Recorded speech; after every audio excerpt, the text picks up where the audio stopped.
for Headliners, in which I'll be joined by two of the UK's top comedians discussing tomorrow's papers. If it's an important story, we'll cover it, but we'll have some fun along the way. Headliners, the late-night paper review that won't send you to sleep like the others will. 7 nights a week at 11 p.m. on GB News.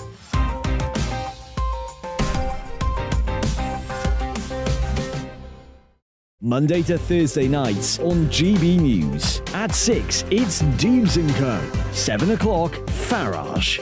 At 8, join Mark Stein. And at 9, Dan Wootton Tonight, followed by Headliners. On TV, radio and online. This is GB News. Monday to Thursday, 9 p.m. till 11 p.m. Join me, Dan Wootton. I'll bring you the sharpest takes and hottest debates. Do you not believe in prisons? I don't believe in prisons. I'm completely stunned. I guarantee you there'll be no spin, no bias, no censorship. I actually was personally quite offended by it. And no reason to go to bed. So I guess they've always been quite woke. That's Dan Wootton Tonight on TV, radio and online. Monday to Thursday from 9 p.m. till 11 p.m. on GB News. The People's Channel, Britain's news channel. Join me, Lawrence Fox, on GB News. Frank, fun, fearless, and sometimes serious. Much as I love a Friday night punch-up, what I really want is a battle of ideas. I want to look at things differently. I want to hear different voices and engage with your unique experiences. Every Friday at 7 p.m. on GB News. Hello, I'm Esther McVeigh. And I'm Philip Davis. Whether you're watching or listening on TV, online or on radio, we handpick the latest stories, debates and expert opinions for your weekend. So whether that's politics, news or showbiz, we've got it covered. Join us every Saturday morning at 10 o'clock on GB News. Join me every Sunday at 6 p.m. for Gloria Meets. In exclusive interviews, I'll be finding out who our politicians really are and what they really think. It's something that you would never want anyone to suffer. I didn't know what channels there were. I didn't think I'd be believed. I must have weighed about 7 stone and I'm 5'8". My instincts was to sort of cover this up. I mean, clearly that was a mistake. Join me every Sunday at 6 p.m. on GB News, the People's Channel, Britain's news channel. Hello there, it's Eamon Holmes here from Breakfast on GB News. We're not just on your television and your screens, you know. We're on DAB plus digital radio, so you can listen to your favourite shows on the move. If you've not yet listened to GB News Radio, it's very simple. We're on your radio player and TuneIn apps, on your smart speaker, phone or tablet, or online at gbnews.uk. Take us with you wherever you go. GB News Radio. You never have to miss a moment of the People's Channel.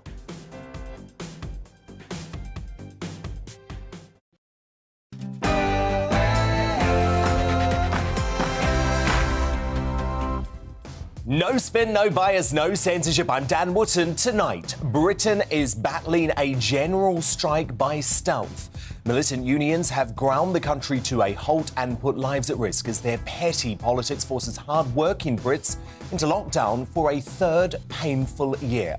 I'll unleash on the selfish recklessness of union barons in my digest next. Then my superstar panel weigh-in. Tonight, I'm joined by Carol Malone, Benjamin Butterworth and Suzanne Evans. Harry and Meghan's deranged war on the Windsors looks set to go nuclear. See this institutional gaslighting. I wasn't being thrown to the wolves, I was being fed to the wolves. So with the Sussexes on a money-making mission to destroy the monarchy, should the couple be banned from the coronation of King Charles? Ex-Tory Minister David Malloy and former Rear Admiral Chris Parry do battle with broadcaster Nina Mishkov in the clash. That's at 9:20. Then, StarDailyMail.com columnist Meghan McCain joins me live to give her stateside take on the couple's Netflix atrocity that she's branded sick propaganda. Meghan McCain uncancelled at 10:45. As former Brexit Secretary David Davis delivers a stark warning to his party over its failure to retake control of our borders. If they don't do that, it'll fail. I mean, bluntly, we'll get punished at the polls. I mean, it won't matter whether Lee stands as a Tory or anything else. He won't get elected. None of us will. So do the Tories need to stop the small boats invading Britain's shores to avoid electoral wipeout? That's our big debate in the Media Buzz at 10. But is it already too late to stop the red wall falling to reform? And are senior Tories right to fear a full-throttled Nigel Farage return for that reason? We're going to hear from the man himself. Fresh off his break, Nigel's live at 9:35. As the BBC reboots The Weakest Link as The Wokest Link. The iconic quiz show's original host, no-nonsense TV and Fleet Street legend Anne Robinson speaks out against the woke-topians who seem to be taking the fun out of entertainment. She's live in the studio with me at 10:15. As Elon Musk exposes Twitter attempts to censor debate that went against the COVID orthodoxy, is this proof of a pandemic propaganda campaign? Neil Oliver tackles those alarming revelations at 9:45. We'll have the first of tomorrow's newspaper front pages and a new Greatest Britain and Union Jackass named too. This is Dan Wootton tonight. Let's go.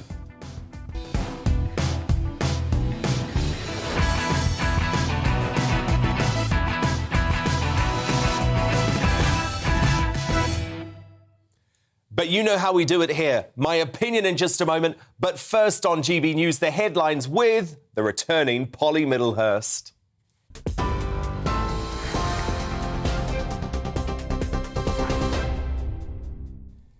Dan, thank you, and good evening to you. Our top story on GB News tonight, nurses are set to go on strike from Thursday after talks between their union and the Health Secretary failed this evening.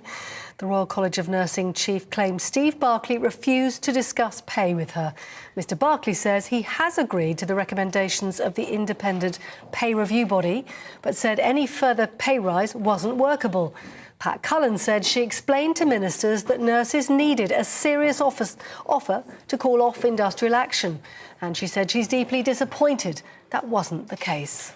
I did a lot of talking in the meeting and there was very little coming from the other side of the House. In fact, I'm extremely disappointed at the belligerence that was shown. They closed their books and walked away from the nursing profession this afternoon. I asked them several times in the meeting to please discuss pay with me. In fact, I lost count of the number of times I asked it.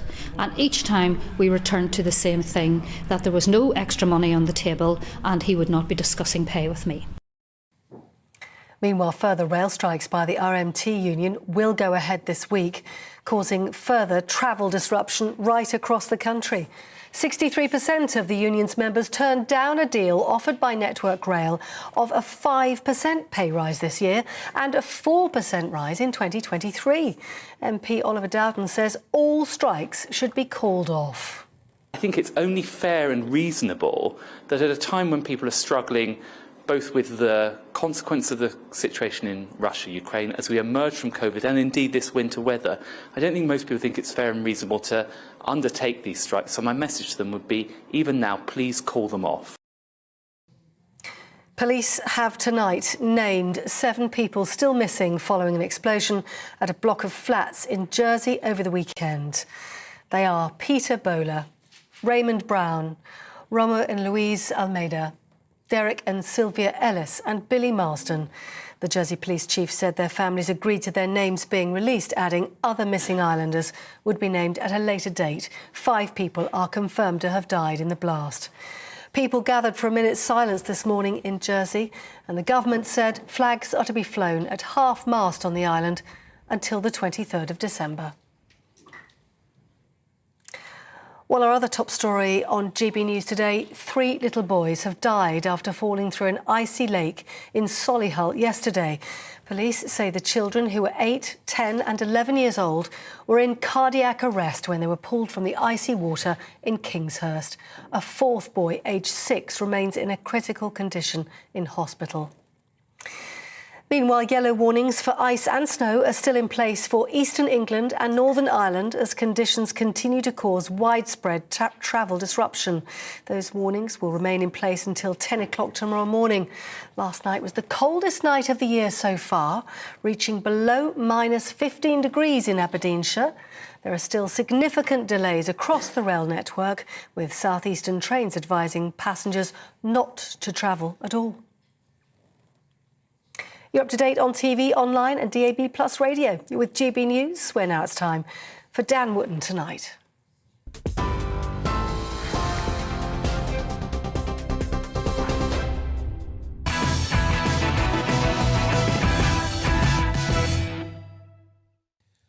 Britain is grinding to a halt, and it's not just because of the blanket of snow sending a shiver down the length of the country overnight.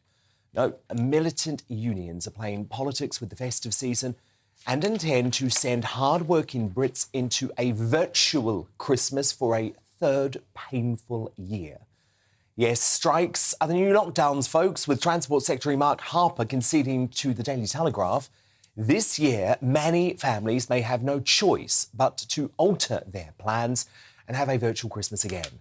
This isn't due to a new public health pandemic, but because of rail strikes planned by the RMT union to cause misery during the festive period. So here's the strike calendar of hell for this week alone, people.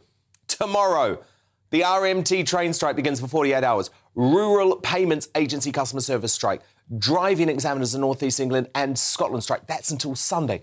Then on Wednesday, Royal Mail Workers strike, and that begins for 48 hours. On Thursday, the Royal College of Nursing Staff in England, Wales and Northern Ireland intend to strike for the first time in their history. Great Western Railway Unite engineers strike too. On Friday, another RMT train strike begins, this time for 48 hours. Abilio London bus drivers strike for 48 hours and Heathrow ground handling staff strike for 72 hours. Also that day, National Highway staff working in Northern England begin a 48-hour strike. We're so used to working from home, avoiding the hard yards, being let down by our public services that we now just seem to shrug our shoulders at the fact nothing properly works anymore. Have you noticed that? And these strikes just add to the pain. But now our lives are on the line too.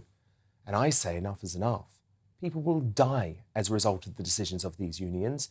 Nurses are wanting a 19% pay hike. Those levels of increases would bankrupt us as a country, leading to an inflation death spiral and an extra £28 billion of state spending. You know that it would effectively force ordinary families to pay £1,000 more in taxes every year. I also want to point out that these unions are in the tank for Labour, pumping £50 million into the party since Slippery Starmer became leader as they try and force the country into a general strike by stealth. It's Labour's pact with the devil and they should come clean. As the former Deputy Prime Minister said on Radio 4 last night, it's time for anyone who believes in democracy to resist this madness.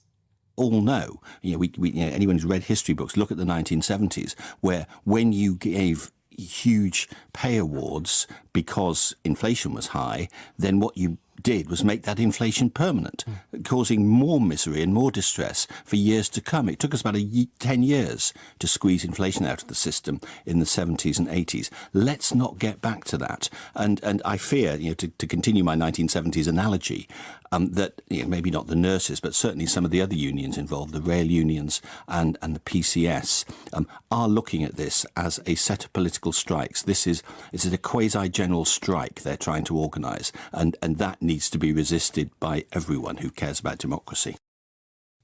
Indeed it does. These unions are prepared to destroy Christmas, which is bad enough, but their ultimate goal is to subvert democracy by bringing down a democratically elected Conservative government. Now, I understand times are really tough and many folk deserve a pay rise, but demands for 20% increases when workers in the private sector are lucky to hold onto their job at all are selfish and also an example of recklessness. But they have an obvious political motivation. To respond now, my superstar panel, top Daily Express columnist Carol Malone, senior reporter at the newspaper Benjamin Butterworth, and the political commentator Suzanne Evans. Carol Malone, we've got to start to get honest about what these strikes are really about. You said it. It's about trying to overthrow the Tory government. I mean, it's, Mick Lynch has kind of been fairly obvious from the start about that. What gets said, and we also know why, because the likes of Mike Lynch and all the other bosses, they want Labour in because they know they will be able to control the Labour government and they will be able to get exactly what they want. And the Labour government will give it to them because hence why they've been pouring the millions. They're in their pay, as you said, 50 million quid. But what really upsets me about these strikes is they're not going to affect the middle classes, the well-paid, the elites. They're not going to affect them at all because they've got cars, they'll take cabs, they'll be fine. But the people it's really going to affect are ordinary people, working families, the people on low incomes who, at this time of year specifically, need to be able to get on public transport, to get to work, to earn not just their wages, but the extra money that everyone needs at Christmas. They'd all be doing overtime if they could. They're not going to be able to get to those jobs because of the, you said it before, selfishness and bloody-mindedness of these people with their agenda. And, you know, a lot of people in the private sector, too, who are on low pay, they don't have the gold-plated pensions that a lot of the public service workers do, like the likes of Mick Lynch do. So I don't understand. They keep on saying that the people are behind them. I can't believe the people are behind them. And you know, what Damien Green just said there was interesting, because in the 70s, and I'm old enough to remember the 70s, what I remember happening to union power after those strikes in the 70s was it was weakened hugely because people supported them in the beginning and then it waned, and then the unions had no power for decades after that. And that's what's going to happen here. Benjamin, isn't it about time the Labour Party own these strikes, because they are owned by the unions? I mean, you wish you could make that link, but the Labour Party hasn't endorsed a single one of these strikes. But they've taken the 15 million. They've taken the million. Take, for example, the Shadow Health Secretary, who, inverted commas, declared war on the nurses for demanding 19%, which Labour said is unreasonable. The RMT, which is behind the train strikes, is not affiliated to the Labour Party. And Mick Lynch, who you said wants a Labour government, is a member of the Communist Party and has said... Oh, that's good, then. That's all right, then. And has said he would never vote Labour. So it's a complete fantasy to make those Do claims. you believe everything Mick Lynch says? Because I really don't. Well, you can believe or not believe him, but they're not the views of the Labour Party. Hang on, Carol, you had your piece. Well, you've had yours. The truth is that when you talk about ordinary people, well, what are these hundreds of thousands, if not by this stage several million workers who are going to strike at various points, but ordinary people? And the reason, for example, what about the ordinary folk who own small and medium enterprises that are being completely trashed, Suzanne Evans, by these strikes? Absolutely. I'm supposed to have 2 meetings tomorrow. I don't know whether they're going to happen or not, because I don't know whether the people I'm meeting are going to be able to get into town on the train. I mean, I think it's all very well for these union leaders to keep pushing for these inflation-busting pay rises. They earn a fortune. They do. Show me a union leader that isn't earning at least 100 grand a Mick year, Lynch, and they're trying to 124. force people on minimum wage to keep striking. Now, just take one strike, the Royal Mail strike. The Royal Mail is losing £1 million a day because of these strikes. If they're not very careful, those post office workers are going to find themselves out of a job before very long, because the Royal Mail is going to go bust. And the other thing, OK, let's assume you get your inflation-busting pay rise. What's going to happen? Are you going to be prepared to take an inflationary pay cut when we go into recession, when the GDP plummets, when inflation hits the floor, interest rates go down? No, of course they're not going to be taking a pay cut. And that, I'm afraid, is what's going to happen. You say that Royal Mail is losing £1 million a day due to postal workers going on strike, but £3 billion has been handed out to shareholders since it was privatised. Actually, so how come you don't blame the rich shareholders over the workers on relatively low pay? He's right about that. Royal Mail has now cut its dividend. Shareholders in Royal Mail are not getting anything right. So why aren't they paying that back so that workers can feed their own kids?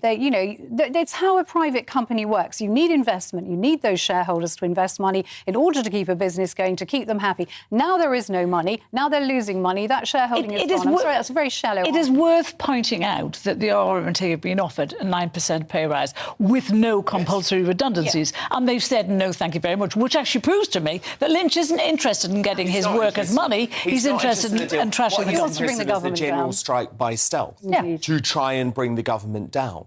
And I actually feel sick that nurses who are there to protect us, and I know there are many good nurses at home watching, but this union demanding 19%. It's ridiculous.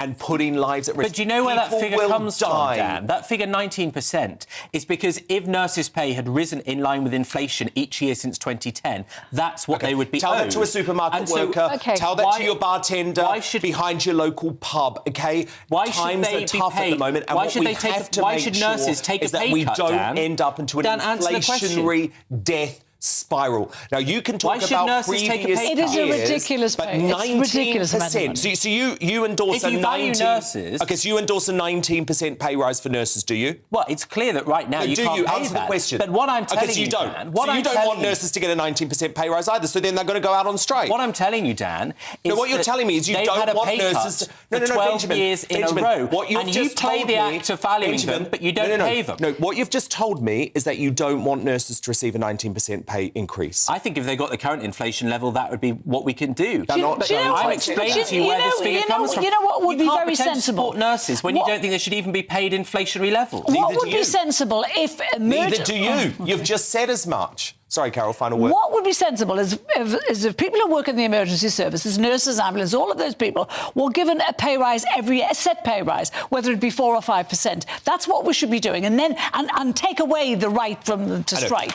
But no public service workers can get 19% a year, because if we do that, I'm talking about ordinary families emergency at home services. are going to be having to pay £1,000 a year in Inflation's taxes, just and going to keep inflation skyrockets. We can't do that. We cannot do that. And for nurses to walk out and let patients die, I'm sorry, it makes me feel ill. Suzanne Evans, Benjamin Butterworth, Carol Malone, my superstar panel, they're here all night, and I'm looking forward to it. But coming up, what does Nigel Farage think about senior Tories quaking with fear at his potential return to frontline politics? The man himself reveals all at 9:35. But first up, the explosive trailer for Volume 2 of their Netflix atrocity proves they are ready to go nuclear.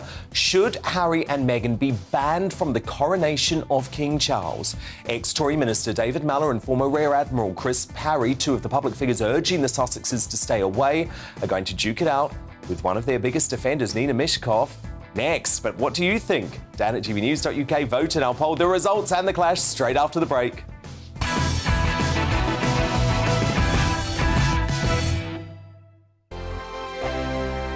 Monday to Thursday nights on GB News. At 6, it's Dubes & Co. 7 o'clock, Farage. At 8, join Mark Stein. And at 9, Dan Wootton Tonight, followed by Headliners. On TV, radio and online. This is GB News. Here on GB News Live, we'll be keeping you in the picture, finding out what's happening across the country and finding out why it matters to you. We'll have the facts fast with our team of reporters and specialist correspondents. Wherever it's happening, we'll be there from 12 noon on TV, radio and online. GB News, The People's Channel, Britain's news channel. We are GB News, the People's Channel. Why not take us home with you by visiting the GB News shop at gbnews.store? You'll find all the official merchandise, a really good present actually for yourself, your friends or your family. We ship across the UK mainland at no extra cost. GB News, the People's Channel. Join my show Farage, 7 p.m. till 8 p.m. Monday through Thursday, and there you will get opinion, analysis, debate, and I'll cover stories that nobody else dares to touch. You've been cancelled. Join the club. Oh my goodness me! And then for the last 15 minutes, talking pints. We're over a drink. We have a civilised conversation with someone. We very often disagree, but we do it in a grown-up way. Come and join me on Farage. Monday to Thursday on GB News, it's Bev Turner Today from 10 a.m. We're going to be here for you, our GB News family, to keep you up to date, but also make you smile. The guy went from puberty to adultery. And I can't wait to bring a few of my own opinions. I have no time for cultural totalitarianism. We'll engage in passionate, but always polite debate, with your thoughts and opinions at the centre of it all. Only on GB News, the People's Channel, Britain's news channel. Hi there, it's Stephen and Anne. At breakfast from 6 a.m, you'll always be caught up with everything you need to know, the latest headlines, opinions and debates. We'll bring you the good news and the bad, but most of all, we're here for you. Remember, send in your views and let us know what you would like us to talk about. That's because we're your news channel. And every morning at 6 a.m, it's breakfast on GB News. Join me every Sunday at 6 p.m. for Gloria Meets. In exclusive interviews, I'll be finding out who our politicians really are and what they really think. It's something that you would never want anyone to suffer. I didn't know what channels there were. B, I didn't think I'd be believed. I must have weighed about 7 stone and I'm 5'8". My instincts was to sort of cover this up. I mean, clearly that was a mistake. Join me every Sunday at 6 p.m. on GB News, the People's Channel, Britain's news channel. Hello, I'm Simon Evans. Join me on GB News for Headliners at 11 p.m, where I'll be joined by 2 of the country's top comedians as we take a look at tomorrow's newspapers tonight. If it's a big story, we'll be covering it, I guarantee, but we'll also have some fun along the way. That's GB News Headliners at 11 p.m. We won't put you to sleep, unlike some of the other paper review shows out there.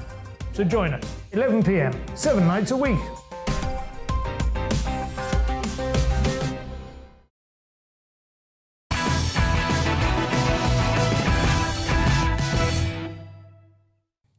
Time now for The Clash. And not content with accusing the royal family of unconscious bias and branding the Commonwealth the Empire 2.0 in the first half of their Netflix hate campaign, Harry and Meghan have unleashed a new trailer suggesting the remaining 3 episodes, which drop on Thursday, will be stuffed with even more incendiary claims. This institutional gaslighting. I wasn't being thrown to the wolves, I was being fed to the wolves. They were actively recruiting people to disseminate disinformation. They were happy to lie to protect my brother. They were never willing to tell the truth to protect us. Prince Harry and Meghan Markle. The rogue royals. They just wanted to be free. They wanted to be free to love and be happy. I applauded that. In order for us to be able to move to the next chapter, you got to finish the first chapter. It gave us a chance to create that home that we had always wanted. I've always felt as though this was a fight worth fighting for.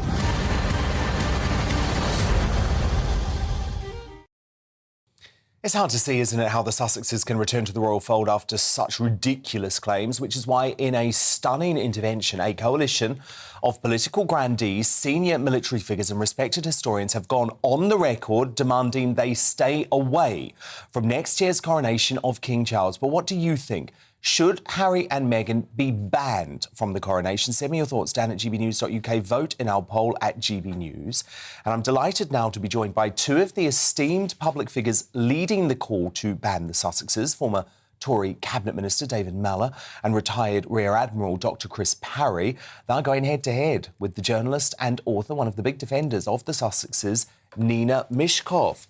So, David Mallow, I'm with you on this, but explain why you think the Sussexes should stay away. Well, because they're selling their family for money. They live off trading insults with their father and with their brother. And if there isn't a viable reason, valid reason for doing it, well, then they just invent one. A lot of this stuff about, how they have been in danger, how they needed to leave because they weren't getting proper security. All the stuff about how somehow there was a conspiracy by the press, the royal family, and all of the advisors at the palace to do them down. This is fantasy, but it's lucrative fantasy. They were going on about how all they wanted to do was be happy. They want to be happy making money out of selling their family down the river. I don't consider that to be a valid reason for indulging them any further. And the disappointing thing is, Dan, I don't see we've become a mutual admiration society, though I suppose there's a bit of that.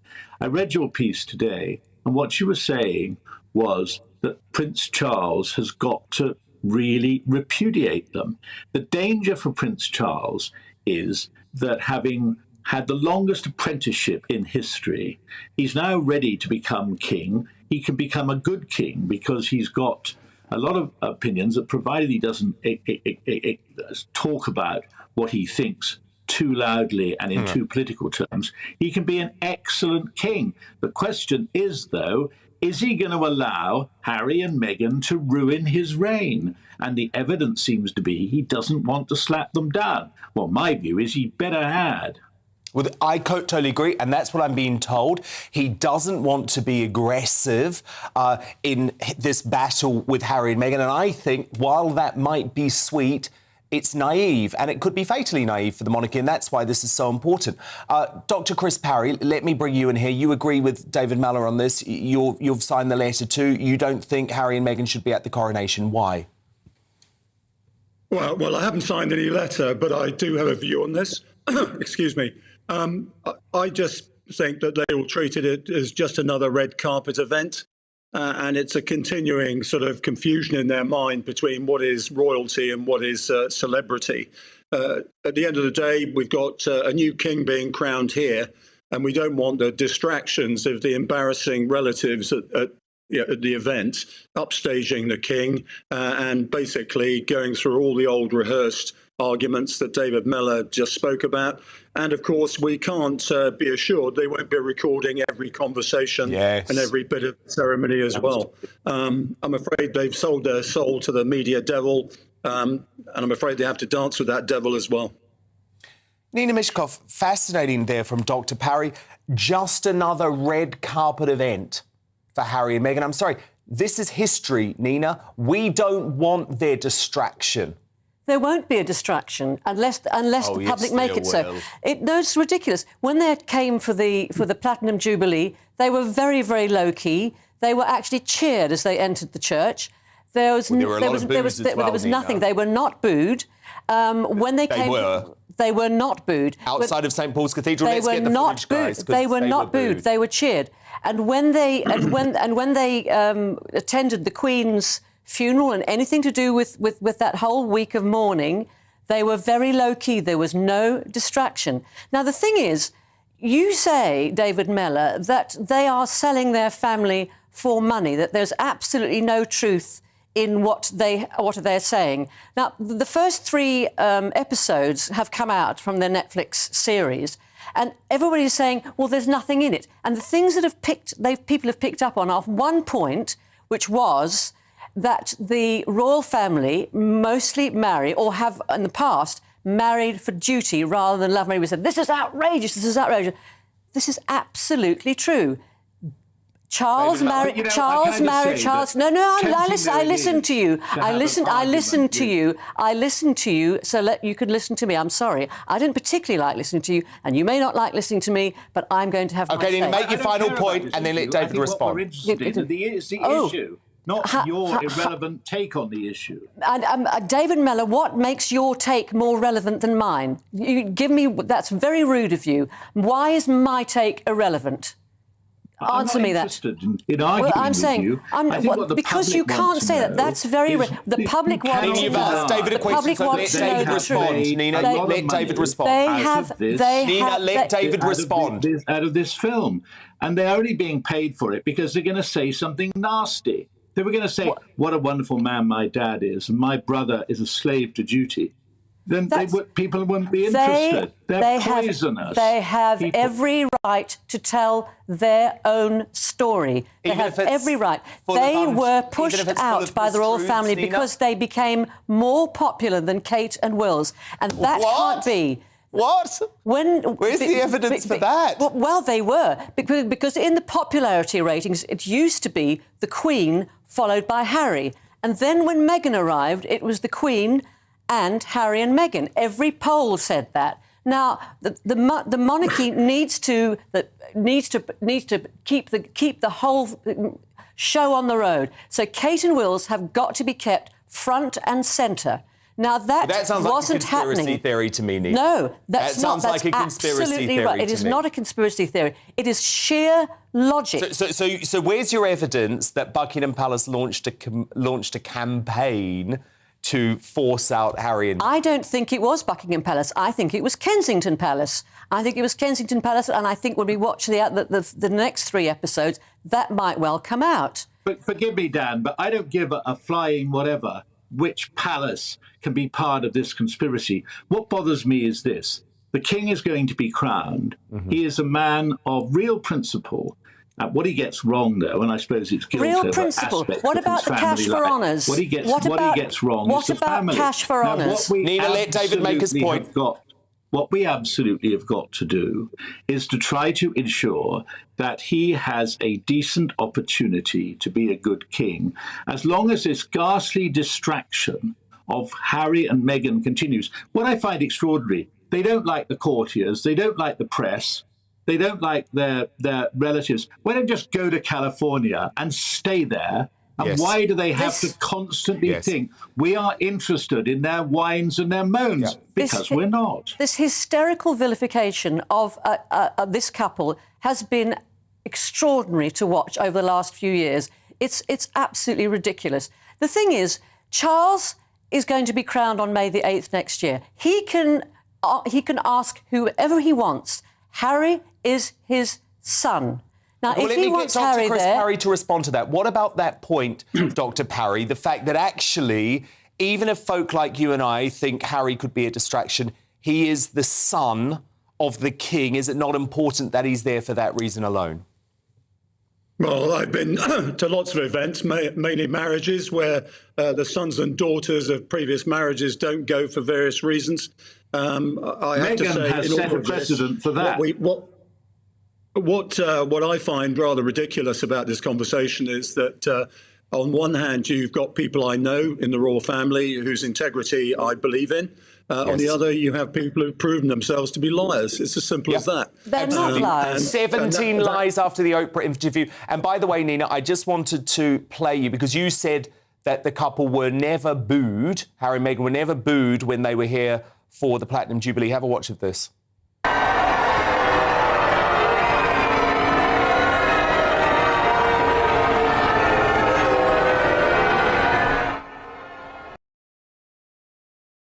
Nina, do you accept you got that wrong? If that was them going out, then I got that wrong. But on the way in, they were cheered. You can play that too if you can find it. OK. Well, look, fascinating debate. Thank you all. Nina Mishkov, big supporter of Harry and Meghan. We love that. The former Tory Minister David Mallor and the retired Rear Admiral Dr. Chris Parry. Thank you all. So who do you agree with? Should Harry and Meghan be banned from the coronation of King Charles? John on email says, yes, the couple should be banned from the coronation as it will be Archie's birthday and they will try to steal the limelight. An invite would just give them another opportunity for a camera to follow them around. From D on Twitter, no, I don't believe in banning. Let them come and dig an even deeper hole for themselves. And David says, I do not care whether they go or not, but I do hope that Lady Susan Hussey is recognised again and invited. With that, I am completely with you. Lady Hussey should be at the coronation. If she's not, that will be a real disgrace. Your verdict now in. 87% of you think that Harry and Meghan should be banned from the King's coronation. 13% of you want them there. Coming up, as Elon Musk reveals the previous woke regime at Twitter suppressed COVID debate that went against the narrative, is this proof of a pandemic propaganda campaign? Neil Oliver joins me at 9:45. But first, is the red wall about to fall to reform? And are senior Tories right to fear Nigel Farage's potential full-throttle return to frontline politics? Well, the man giving the Conservatives sleepless nights joins me live straight after the break.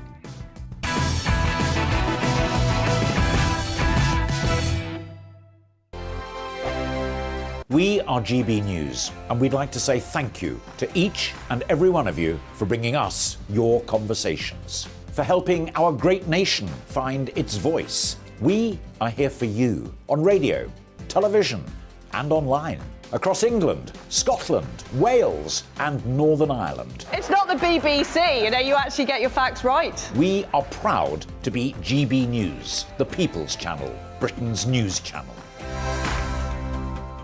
Monday to Thursday, 9 p.m. till 11 p.m. Join me, Dan Wootton. I'll bring you the sharpest takes and hottest debates. Do you not believe in prison? I don't believe in prison. I'm completely stunned. I guarantee you there'll be no spin, no bias, no censorship. I actually was personally quite offended by it.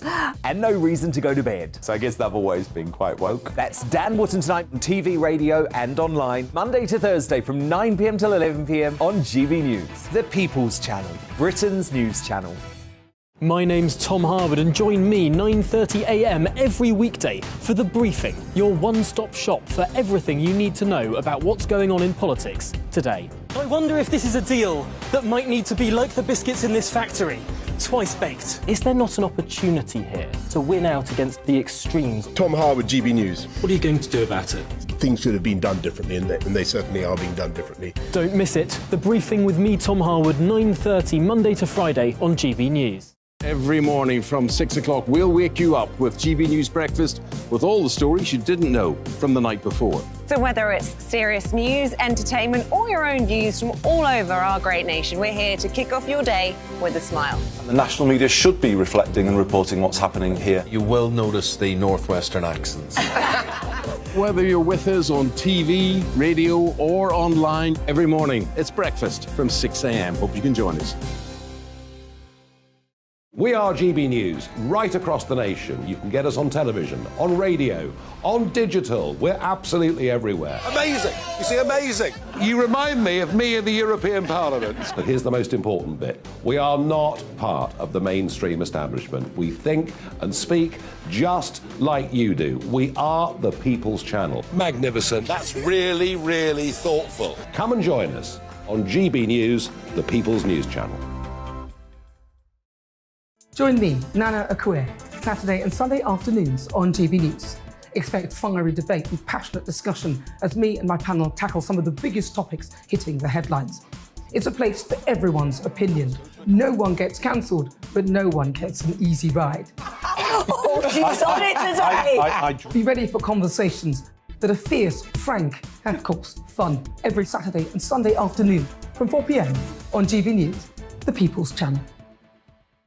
We are GB News, the People's Channel. And right across the United Kingdom. You can find us on Sky Channel 512, Virgin Media Channel 604, Freesat Channel 216. Freeview Channel 236, And YouView, Channel 236. You can also take us with you on DAB Plus Radio. With the GB News app and at the website gbnews.uk. We're absolutely everywhere. Come join us on GB News, the People's Channel, Britain's news channel.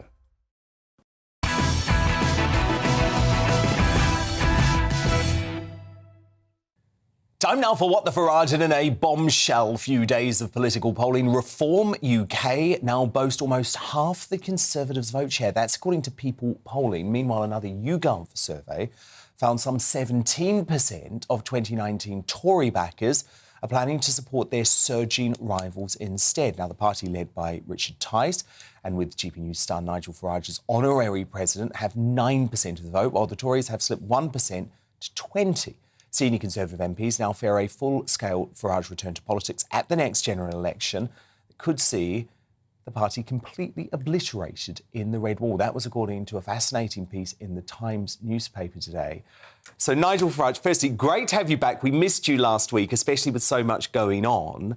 Of course, it's 3 years to the day, Nigel, since that Boris Johnson landslide, which you gave him a real helping hand to secure. But do you believe now, Nigel, looking at this polling, that there could be a fundamental redrawing of the political map on the right in the UK? Well, Danny, quite right. I mean, look, had it not been for the Brexit Party being founded, Theresa May would have limped on as Prime Minister for a year or two. Brexit would never have happened in any form at all, and a second referendum would have been inevitable. So, we did actually pave the ground. Boris would never have been the Prime Minister of this country had it not been for me. And I was more than generous to him, despite my misgivings about the deal, in December 2019. However, virtually every hope and promise that Brexit voters, and in particular Red Wall voters, had been betrayed by the Conservatives since that moment in time 3 years ago tonight. And I mean everything. I mean, can you believe, just for example, today, the National Grid paid 100 times the normal price for electricity just to keep the lights on in this country. Can you believe that thousands of Albanians a month are coming into Britain openly boasting they will join criminality in our country? I mean, there's just two little examples of how people feel let down and betrayed. And a lot of my critics would say, I gave Boris a free pass. Do I regret it? Well, I don't in a way, because at least we got Brexit done to a certain degree. Right now, I think they have let the country down so badly They deserve the drubbing that is coming to them. As for the acres of media speculation about what I do, well, you know what? As honorary president, with Richard Tice as leader, I think we're doing quite well anyway. Well, I mean, Nigel, you must have been pretty stunned to see the Times. I mean, that is the establishment newspaper devoting a double-page spread in their news section to Reform UK. Now, I know the BBC, and I know Richard's very angry about this, the BBC still won't really talk about reform, sort of wants to ignore you. But like everything, they just take a while to catch up, don't they? And they will ignore you until they can no longer ignore you. Oh, of course, and we've seen this before again and again and again. I mean, you know, the last insurgency was UKIP. The Brexit Party was sort of UKIP 2.0, if you like, just to get the job done. I mean, look, the conditions for a political insurgency are there. The political situation is almost identical to what it was 10 years ago. You know, then we had Clegg, Cameron, Miliband, three Social Democrats. I used to say, you can't put a cigarette paper between them in terms of policy. Well, tell me, apart from the private school idea, which will never happen anyway, because it would cost too much, can anyone, I mean, please email in, you know, to GB News. Tell me any major policy difference right now between Labour and Conservatives, and the Lib Dems now marginalised to be a sort of local party in the southwest and other bits of the UK. So the conditions are there. Reform is bubbling away. You know, some polls say 9%, some say 6%, whatever it may be, but something is going on. And I put it down to this. Brexit wasn't just about leaving the European Union. No. Brexit was about a new kind of politics. The Brexit Party slogan was change politics for good. And what we got with Boris, after that night 3 years ago today, was a return to the Oxbridge PPE chumocracy. And, you know, PPE not just being a degree, but also now being ways of making tens of millions of pounds during the pandemic. And people are very, very angry, very let down. I think the Tories are in for a bit of a beating. And, you know, OK, the time is big lead. If Farage comes back, the Tories will be crushed. Well, yes, those votes. And Boris on the night 3 years ago acknowledged this. He said they've lent us their votes. They are Farageistas. They're Farage. I can't buy a pint north of Birmingham. They queue up to say, I want to tell my mates. Farageistas, I love that. Now, Nigel, look, big breaking news tonight. No conclusion, resolution, progress in these talks between the government and the nurses' union. So it looks like nurses will walk out for the first time in history, Nigel, on Thursday. Of course, strikes are bringing chaos to the country, could almost result in some sort of lockdown by stealth at Christmas time. What would a Prime Minister Farage do to control this very, very worrying situation? This is a very, very mainstream media misleading question, because if I answer that question, you know, the Mirror will say Farage wants to be PM. But if I was a Conservative, Dad, I've been here before, did I? But if I was a Conservative Prime Minister, I would say, I'm sorry, after 12 years of Conservative rule, not only do we have inflation, although that's arrived in other parts of the Western world too, but your standard of living on average wages is now worse than it ever was. Your quality of life is worse than it ever was. You can't get a GP appointment. You can't drive anywhere on a Friday and make an appointment on time. You can't afford the holidays that you used to afford. But in an inflationary period, if we match your pay demands, all we do is fuel further inflation. But what we will do is this. We will acknowledge our mistakes. We will acknowledge that ever since the year 2000 under Blair and ever since, we've allowed the rich to get richer, whilst you have suffered more and more and more. We are going to raise the level at which people start paying tax to a level that will give the lowest paid the equivalent to an inflation-busting rise. Now, Middle earners, high earners won't benefit at all. But take millions of low earners out of the tax system and allow the lowest paid nurses and others to be a little bit better off. And is that a cost to the country? Yes, it is. But given that when we took power, I'm being a Tory PM here, the national debt was 750 billion, and now it's 2.4 trillion. It doesn't really matter. Take the lowest paid out of tax, and just tell people straight that 10% pay rises for people already earning 40, 50,000 a year can't be afforded. Good idea. I like it. Nigel Farage, great to have you back. And of course, Nigel will be back 7 p.m. tomorrow here on GB News. Thank you, Nigel. But coming up, do the Tories need to stop the small boats invading Britain's shores to avoid electoral wipeout, as Nigel was suggesting? My superstar panel return to debate that, and we'll have the first of tomorrow's newspapers dropping. That's in the Media Buzz straight after 10. But first, as Elon Musk exposes Twitter attempts to censor debate that went against the COVID orthodoxy, is this proof of a pandemic propaganda campaign? Neil Oliver, he weighs in straight after the break.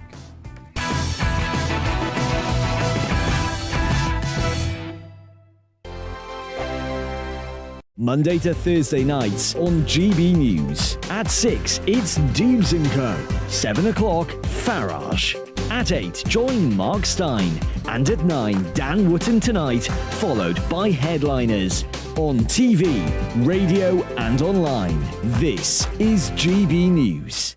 Here on GB News Live, we'll be keeping you in the picture, finding out what's happening across the country and finding out why it matters to you. We'll have the facts fast with our team of reporters and specialist correspondents. Wherever it's happening, we'll be there from 12 noon on TV, radio and online. GB News, the People's Channel, Britain's news channel. Hello, I'm Michelle Dewberry, and you can join me every weekday 6 till 7 on Dubes & Co. Me and my panel will get stuck right into the day's events, and I can tell you, in fact, I can warn you, expect some robust debate, some strong opinions and perspectives from both sides of the fence. It's about you at home as well. I love to read out all of your comments, or at least as many as I can. So join me, Michelle Dewberry, Monday to Friday, 6 till 7 on Dubes & Co.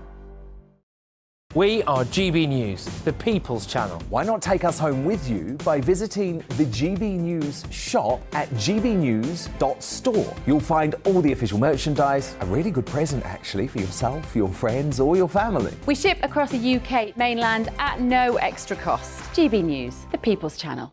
I'm Mark White. As GB News Home and Security Editor, I cover those key issues that are so important to you. Our authorities, our communities doing all they can to combat violent crime. With the public services under unbearable strain, why are we still failing to control our borders? Defence, the first priority of any government, has been continually hollowed out. Can we trust our politicians to protect the armed forces? Join me, Mark White, on GB News. We are GB News, right across the nation. You can get us on television, on radio, on digital. We're absolutely everywhere. Amazing. You see, amazing. You remind me of me in the European Parliament. But here's the most important bit. We are not part of the mainstream establishment. We think and speak just like you do. We are the People's Channel. Magnificent. That's really, really thoughtful. Come and join us on GB News, the People's News Channel.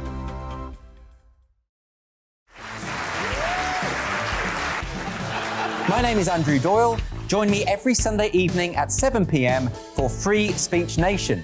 This is a show where we address current affairs and news stories of the week with the help of two wonderful comedian panellists. I brought in comics because I want to give it a lighter edge, and also they work for less. See you there.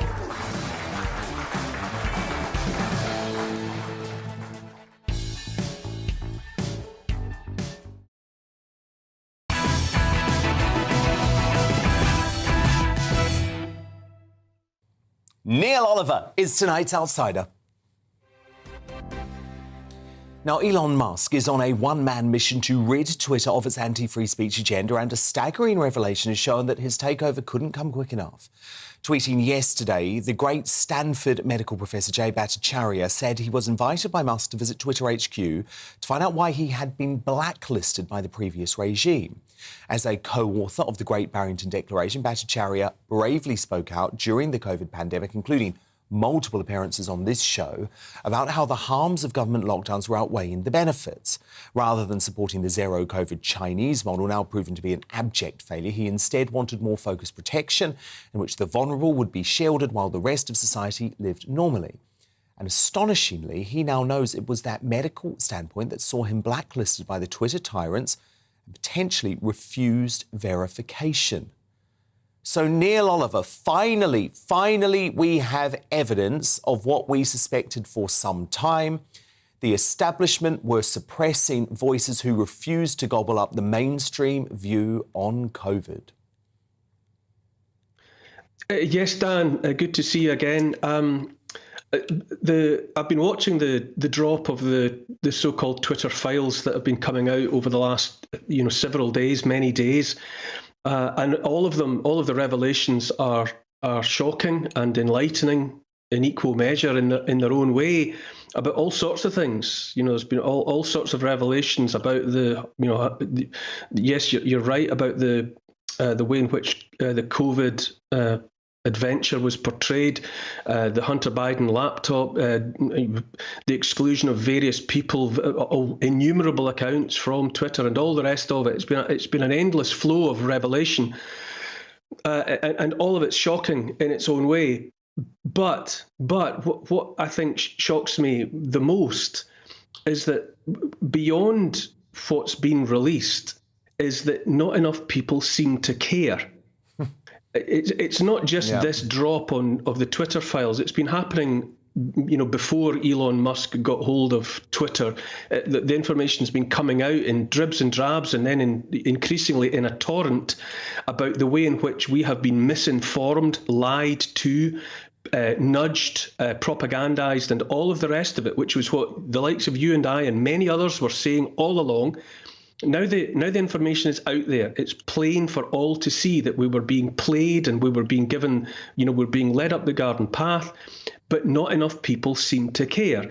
At what point will, if ever, the mainstream media latch onto this and do what the media, what journalism is supposed to do, and expose the absolutely catastrophic, disgraceful, appalling, disingenuous campaign of misinformation that we, the public, have been made victim of by our so-called leaders.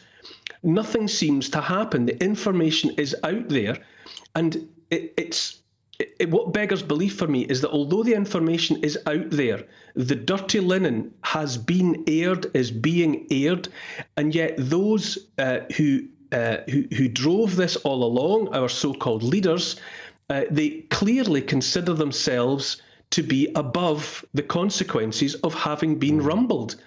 It's plainly as though they are looking down at us from above and saying, yes, we lied to you. Yes, we misinformed you. We see that you know that now. We see that information has been laid before you, but we do not care. We do not care. And despite the fact that our leaders do not care, nothing is being... Where is the outrage, Dan? At what point do the mass of the population get up on their hind legs and say, we want answers for all of this? Well, indeed. And I completely agree, Neil. When it comes to the media, I wonder if it's because they were in on it right from the start, and so it's in their interest to continue the cover-up. I mean, I saw over the weekend, for example, the BBC, they were going massive on the fact that Elton John, a pop star, had decided to quit Twitter now. Now he's quit Twitter for quote-unquote misinformation, Neil. So they were going huge on that, but were not covering virtually anything about all of the revelations out of Twitter. Well, it is very interesting. Who can say? Stephen Fry also, has very publicly withdrawn from Twitter. Elton John, yes, withdrawn from Twitter. And yet the dirty linen that is being aired by Elon Musk about the Twitter files is making it demonstrably the case that all sorts of foul material was freely circulating on Twitter, abusive stuff about all sorts of people, child pornography, all sorts of dreadful material was freely circulating. Elon Musk is out there publicly asking questions about why this stuff was there. He seems to be putting into place mechanisms to withdraw that kind of information. Why now are celebrities like Elton John, like Stephen Fry, and scores of others, I'm not just singling them out, they're just names that come readily to mind.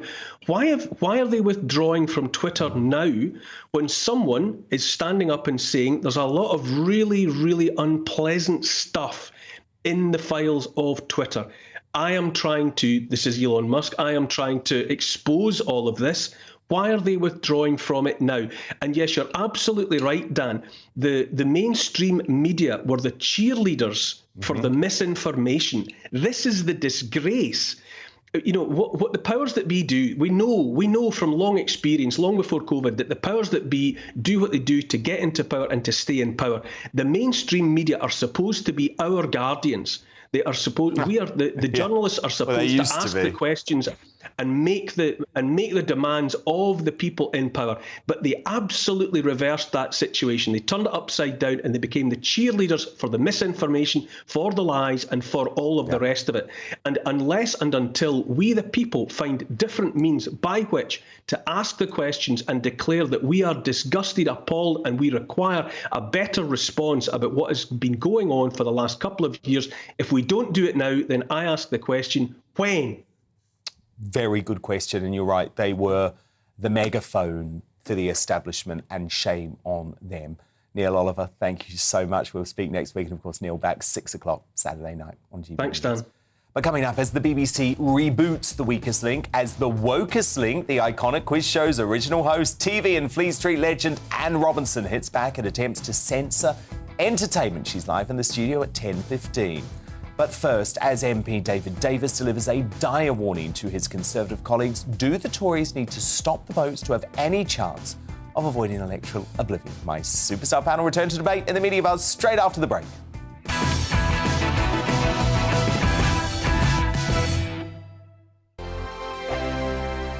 I'm Mark Dolan. Join me at 11 on GB News for Headliners, in which I'll be joined by two of the UK's top comedians discussing tomorrow's papers. If it's an important story, we'll cover it, but we'll have some fun along the way. Headliners, the late-night paper review that won't send you to sleep like the others will. 7 nights a week at 11 p.m. on GB News.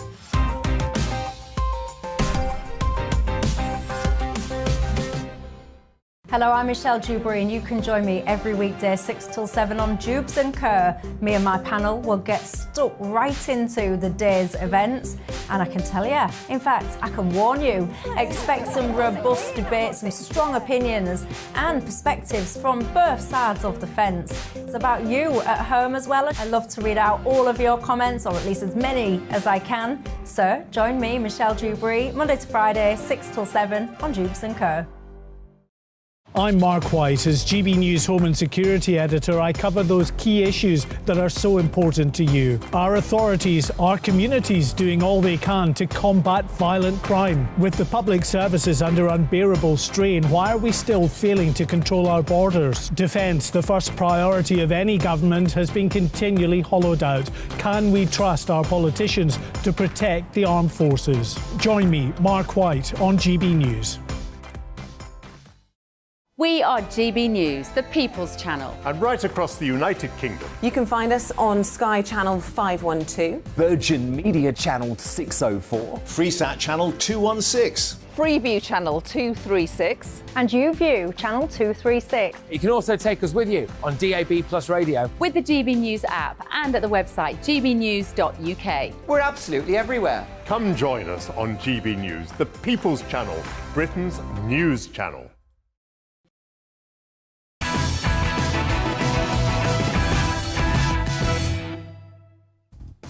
It's 10 p.m. I'm Dan Wootton. Tonight, as former Brexit Secretary David Davis issues this urgent warning to the Tories over their failure to get a grip on the raging migrant crisis. If they don't do that, or fail, I mean, bluntly, we'll get punished at the polls. I mean, it won't matter whether Lee stands as a Tory or anything else. He won't get elected. None of us will. So do the Conservatives need to stop the small boats to avoid electoral wipeout? Getting to grips with that next, my superstar panel, Carol Malone, Benjamin Butterworth and Suzanne Evans, as they seemingly accuse the palace of lying to protect William. Happy to lie to protect my brother. They were never willing to tell the truth to protect us. So are Harry and Meghan just determined to destroy the monarchy? And is it time for the Prince of Wales and King Charles to bite back? One of the world's top Conservative voices, Meghan McCain, who branded the Sussexes entitled brats in her most recent DailyMail.com column. She's uncancelled with me at 10:45.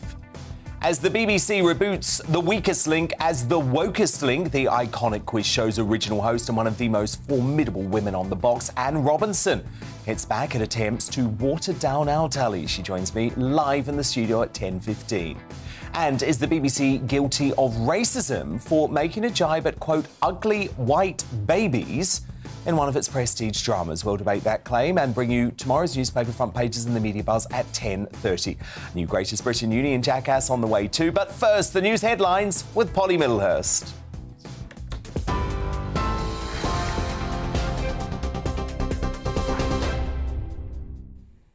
Dan, thank you. Good evening to you. Our top story on GB News tonight. Nurses are set to go out on strike in their first ever national action from Thursday after talks between the union and the Health Secretary failed. The Royal College of Nursing had requested a 19% pay rise for its members, but the General Secretary claims Steve Barclay refused to even discuss pay with her during his meeting this evening. Mr Barclay says he agreed to the recommendations of the independent pay review body, but said any further pay rise wasn't workable. Pat Cullen says she's deeply disappointed. I did a lot of talking in the meeting and there was very little coming from the other side of the House. In fact, I'm extremely disappointed at the belligerence that was shown. They closed their books and walked away from the nursing profession this afternoon. I asked them several times in the meeting to please discuss pay with me. In fact, I lost count of the number of times I asked it. And each time we returned to the same thing, that there was no extra money on the table and he would not be discussing pay with me. Meanwhile, further rail strikes by the RMT union will go ahead this week, causing further travel disruption across the country. 63% of the union's members turned down a deal offered by Network Rail of a 5% pay rise this year and a 4% pay rise in 2023.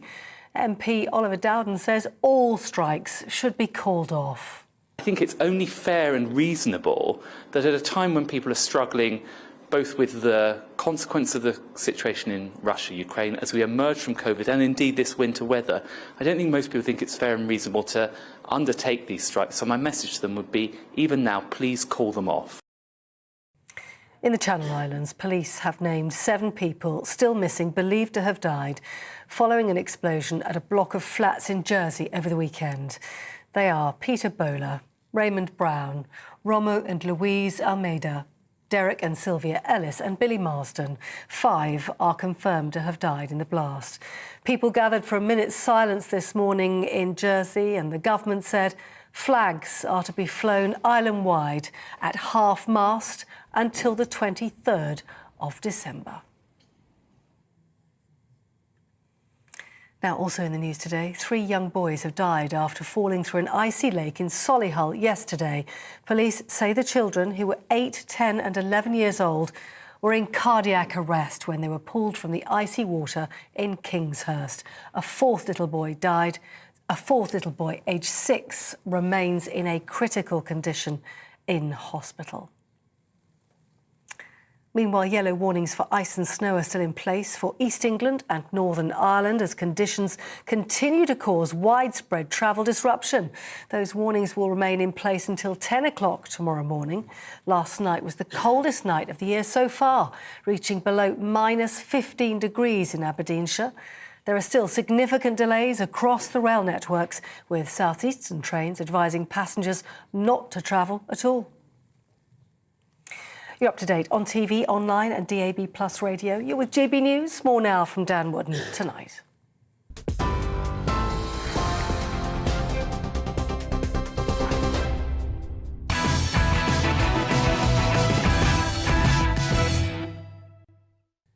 Tomorrow's news tonight now in our media buzz.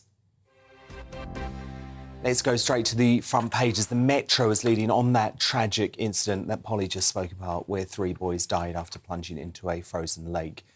It names the 10-year-old Jack Johnson as one of the victims.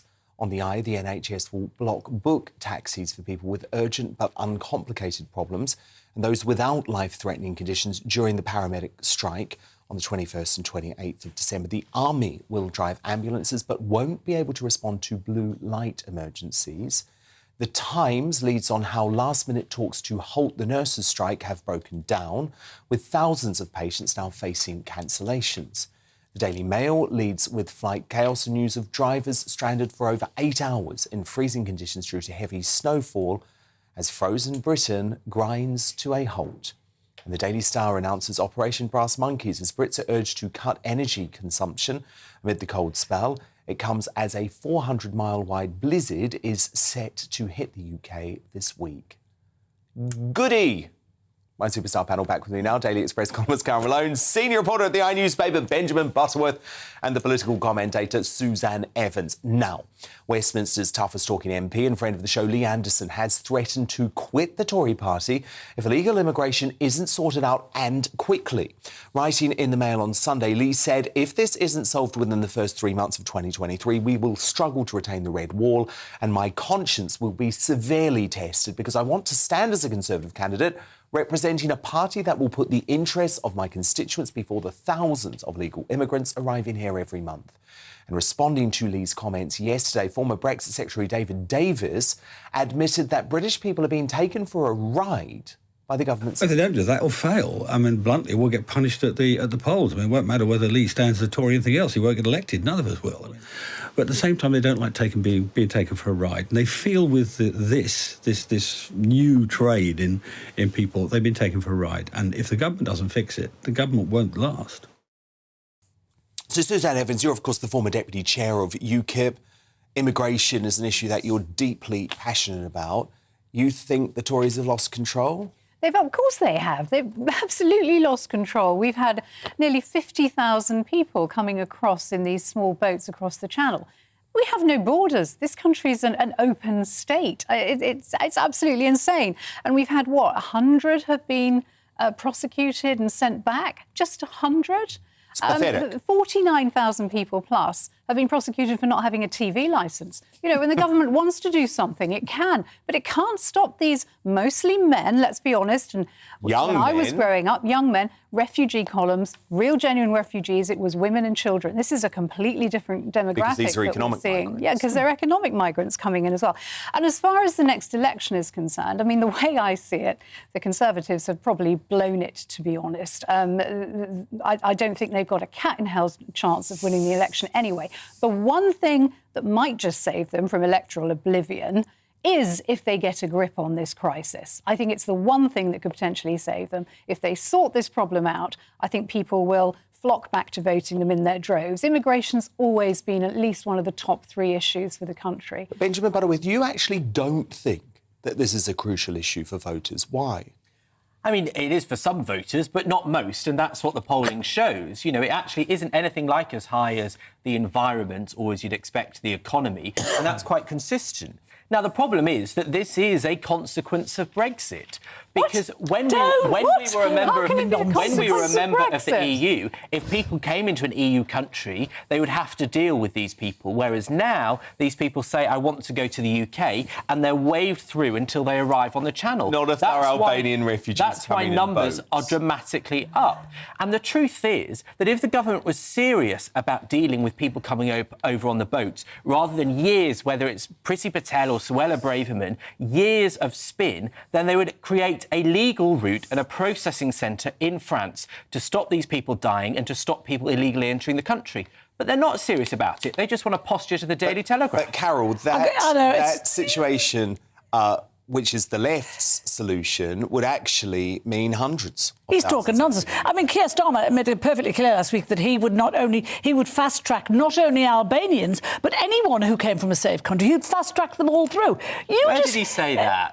Well, in the newspapers last week, read. What do you want it now? Yeah, because I'm absolutely confident that Keir Starmer didn't say, I'm going to fast-track Albanians. He did. He absolutely said that. Well, why don't you read the papers, Ben, like I do all the time? But I've got a feeling you've important thing, the other thing you just said, I haven't misinterpreted at all. The other thing you just said that was entirely wrong. You said the polls show it's not a major issue for most people. Yes, it is. It's below the environment. No, it is not. It is. All the recent polls have shown that 50% or more of the people who voted for the Tories in the last election will not vote for them in this election if this isn't sorted out. This is the one issue that will do for the Tories. It's the number one issue for people who voted for Brexit. But it's interesting, you know, that in 2020, 50 Albanians came across on the boats in 2021. So when Boris was going through all the sleaze and all the nonsense, this issue still came above all that. And yet now here we are. And then in 2021, 800 came across. Here we are, 2021, 12+1,000. It's out of control, and it will have the Tories kicked out. David Davis is spot on right. The other issue as well is the expense of it is now coming home to everybody. £4.7 million every day. No more. Because we're spending money putting up these illegal... It's more, Suzanne. But the reason... 7 million a day. The Home Office says it's 4.7. Well, the reason it's so high... It's a lot, whichever it is because they failed to employ the people to process those coming over. The cost but you just want more. The cost of a lawyer a day is less than the cost of many of the hotels. You want more to come. What I want is more immigrants in this country. More than 1 million a year. I want more immigrants. More than in $1 million a year. Because we have far too many people who are retired and living off the state because they're pensioners, and we don't have enough. More than $1 million a year. Well, we had 500,000 this year. No, that was net migration. We had over 1 million. Yeah, well, net migration is the one that matters because you're losing. But are you happy with more than 1 million folk entering this country each year?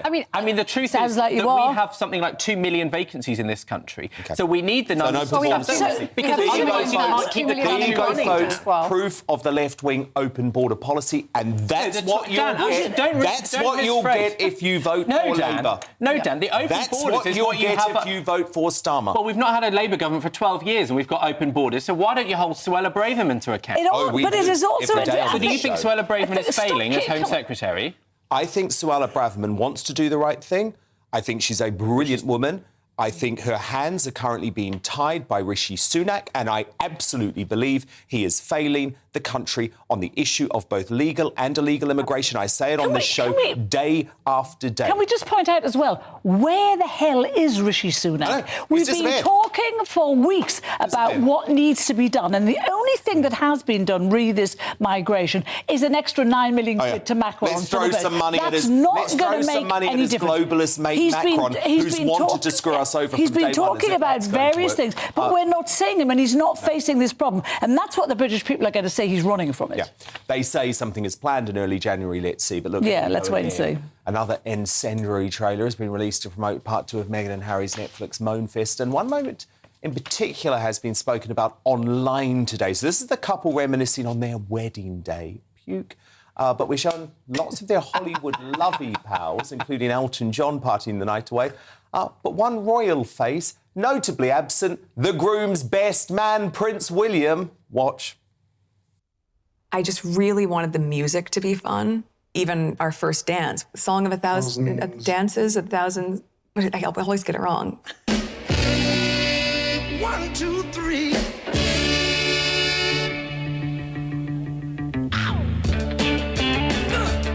All right. You have to know how to mow that. Like on him rolling. Please give this couple the privacy they want. How dare you take photos of them and share photos of their private moments? You make me sick. Now, look, it could have just been an editorial oversight, but knowing this pernicious pair, I wouldn't be surprised. It was a bit more calculated than that, leaving William out, because the couple have refused to share any positive memories of Harry's family, are preferring instead to drag them through the mud, or in this case, to simply pretend they never existed in the first place. Suzanne Evans, Benjamin Butterworth, Carol Malone, do stand by, because coming up, is the BBC racist for hitting out at, quote, ugly white babies in one of its flagship dramas? My superstar panel are going to return to debate that in the Media Buzz too, and we'll bring you more of tomorrow's newspaper front pages too. But first, she was beloved for her withering put-downs, but is the iconic host of The Weakest Link worried about a chain reaction of wokeism destroying telly? The formidable Anne Robinson live in the studio straight after the break.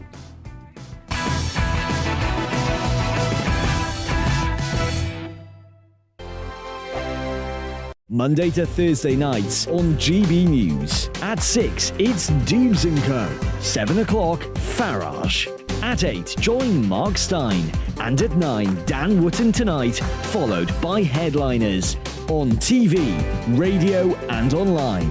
This is GB News. Here on GB News Live, we'll be keeping you in the picture, finding out what's happening across the country and finding out why it matters to you. We'll have the facts fast with our team of reporters and specialist correspondents. Wherever it's happening, we'll be there from 12 noon on TV, radio and online. GB News, the People's Channel, Britain's news channel. We are GB News, the People's Channel. Why not take us home with you by visiting the GB News shop at gbnews.store. You'll find all the official merchandise, a really good present actually for yourself, your friends or your family. We ship across the UK mainland at no extra cost. GB News, the People's Channel. Join my show Farage, 7 p.m. till 8 p.m. Monday through Thursday. And there you will get opinion, analysis, debate, and I'll cover stories that nobody else dares to touch. You've been cancelled. Join the club. Oh, my goodness me. And then for the last 15 minutes, talking pints. We're over a drink. We have a civilised conversation with someone. We very often disagree, but we do it in a grown-up way. Come and join me on Farage. Monday to Thursday on GB News, it's Bev Turner Today from 10 a.m. We're going to be here for you, our GB News family, to keep you up to date, but also make you smile. There's a guy who went from puberty to adultery. And I can't wait to bring a few of my own opinions. I have no time for cultural totalitarianism. We'll engage in passionate, but always polite debate, with your thoughts and opinions at the centre of it all. Only on GB News, the People's Channel, Britain's news channel. Hi there, it's Stephen and Anne. At breakfast from 6 a.m, you'll always be caught up with everything you need to know, the latest headlines, opinions and debates. We'll bring you the good news and the bad, but most of all, we're here for you. Remember, send in your views and let us know what you would like us to talk about. That's because we're your news channel. And every morning at 6 a.m, it's breakfast on GB News. Join me every Sunday at 6 p.m. for Gloria Meets. In exclusive interviews, I'll be finding out who our politicians really are and what they really think. It's something that you would never want anyone to suffer. I didn't know what channels there were. I didn't think I'd be believed. I must have weighed about 7 stone and I'm 5'8". My instincts was to sort of cover this up. I mean, clearly that was a mistake. Join me every Sunday at 6 p.m. on GB News, the People's Channel, Britain's news channel. Hello, I'm Simon Evans. Join me on GB News for Headliners at 11 p.m, where I'll be joined by two of the country's top comedians as we take a look at tomorrow's newspapers tonight. If it's a big story, we'll be covering it, I guarantee, but we'll also have some fun along the way. That's GB News Headliners at 11 p.m. We won't put you to sleep, unlike some of the other pay-per-review shows out there. So join us, 11 p.m, 7 nights a week.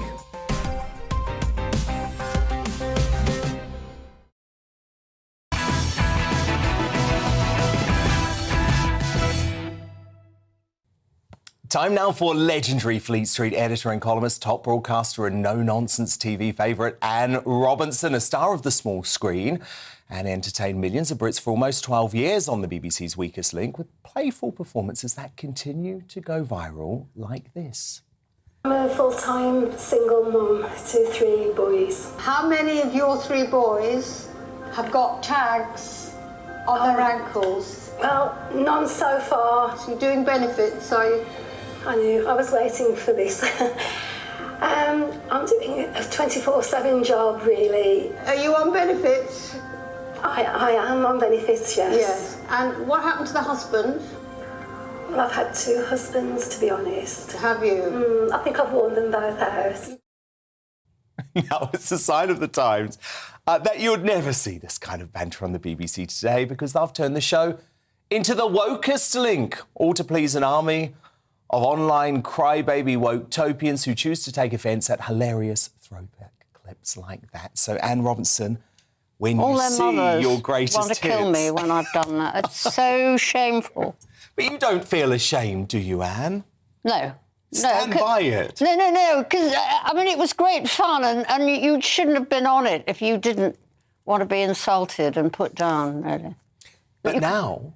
No, that's not what happens on the Weakest Link. Have you seen it? I was thinking, someone was asking me the other day, and I remember if anyone was pretty big, I'd say, what do you do when you're not eating? And now you can't say that. And I remember we had a care home worker from Wales, and her main job was bathing elderly people in the care home. And I said, what if you put them all in a people carrier, turn down the windows and take them through a car wash, because that would be so much easier and quicker.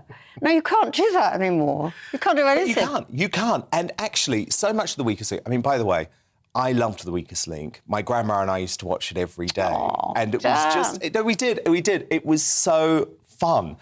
But a lot of it was comedy, wasn't it? It wasn't serious. It wasn't to be taken seriously. But you couldn't make those jokes on the BBC today, or actually probably anywhere on television. Well, in fact, they brought it back and they did ask me to do it, and I said, you'd be wasting... I'll cost you a fortune, and you're wasting your money, because I couldn't do... It started with a letter, a fax, actually. Do you remember? Are you old enough to remember when there were fax? See, you're so much better looking in real life. I only really came on to find out. I was expecting some real put-downs, No, Anne. no. Come on. You're gorgeous. This is your time to come for me. Let me tell you, we got this fax which said, we're doing this new quiz show. Anne will look as if she knows the answers to the questions, and she can ease the disappointment of the contestants as they leave. But when I finally met contestants in a rehearsal room, they are very feisty. You could send them to Afghanistan, and it was obvious I could be me. But the difference is these days, though, is that folk... Have you had a facelift? No. Why do you look so young? Yes, but 20 years ago. But how old do you think I am? Well, I know, because somebody out there said he's 38, but he's very mature. I'm actually 39. What? 40 next year. You're 48? No, 39. 40 next year. Are you just 39? Right. Just 39. Very good skin, Dan. Thank you so much. Yeah. Thank you. You can keep going. No, I know. Go on. Crack on. How recently have you had a facelift, Anne? 20 years ago. You're looking great. Yeah. When I went in to have the facelift, are your viewers interested in my facelift? Probably not, but go on. I am. OK. So the surgeon said they marked some bits green and some bits red, and they said there's the definites and the maybes. And I said, just do the lot. But look, you are retired now, which I can't believe, because, of course, you had this stint on Countdown on Channel 4. Too much work. It created a lot of headlines, your relationship with your... What, with Rachel? Rachel Riley. Well, I think it's quite difficult to work with me, actually. I can imagine. Yeah. So you take the blame for the fact that it didn't work out between the two of you, or do you think... I don't think I mean, she's brilliant. I don't think it didn't work out. I think we just had to have a quieter studio and do it my way. And once we did that, there was no problem. But she might have thought, this is my studio. I've been here for longer than you. Very possibly. But you can't have everything you want, can you, Dan? But she's still there and you're not. So it was your choice to go. Well, I think, to be fair, it was 3 days a week, every other week in Salford. And it was 5 shows a day. And I just thought, it's too much, really. It's my fault for taking it. Nothing to do with Rachel, who's really good. But obviously, you have had a career where you have always been on to the next big thing. So how does it feel now? Well, it's quite nice, because you have time to enjoy all your homes. You'll have as many homes as I have, eventually. I wish. And you see your grandchildren, and you can do your garden, and you can go on holiday. And this is the first... What did I do? Oh, I went to Ireland to do something. I haven't done anything for about 6 weeks, actually. OK, well, look, this is the perfect time, then, to get your take on the state of the world, Anne. Lots going on. But I don't have your certainty. I mean, I see you in the Daily Mail. That's rubbish, talking about the palace needing to do something about... Do you think? Yeah, listen. Do you know... Are you old enough to remember Mrs Thatcher? Of course. OK. When she left office, they said to her, after 11 years, what have you learnt? What's the most important thing you've learnt in 11 years? And she said, never to do anything until you absolutely have to. So what the palace need to do is just keep quiet and just let them run out of steam. What they need to do is offer them, I've got the perfect solution to Meghan and Harry, OK, they need to be permanent ambassadors in Rwanda. No, because they can tell people, you know, what it's like to be rich and to care. I think that's a great idea. Whether they would accept, I'm not so sure. But do you not feel, though, that by the palaces, because this is my contention, because you're right, King Charles doesn't plan to do anything. No, and quite right. He doesn't want his courtiers attacking his flesh and blood.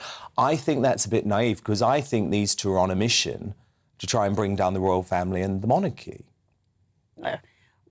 They will eventually run out of steam. I think they're far less popular than they were a year ago. Do you respect them?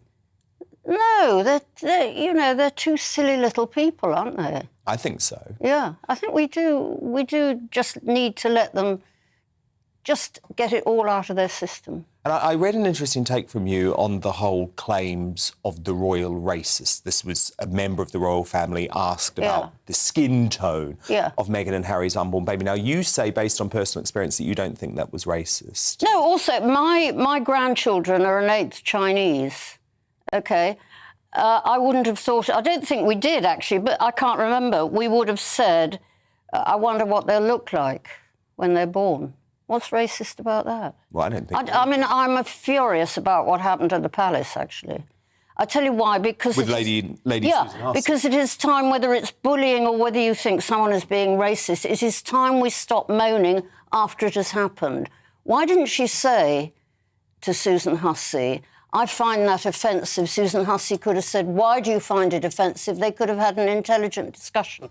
And instead, she goes on threw Twitter. An 83-year-old, loyal, elderly lady under this the bus. woman, she's running a charity. She's 61 years old. She must have the brains to say, I find this offensive because... But don't you think she's, for the Fulani, or Marlene, some people say her real name is, but she is the Ngozi Fulani, the woman who runs the Sister Space Charity. You know everything, Original don't you, Dan? Marlene, apparently. Yeah. But to me, she represents everything that's wrong about our current perma-victim culture. Yeah. She has found international fame now because she has almost luxuriated in being a victim. And she doesn't care. But she's head of a charity. She's not meant to be a victim. Hussey. Exactly. My daughter has freckles, very, very bright red Rastafarian red hair.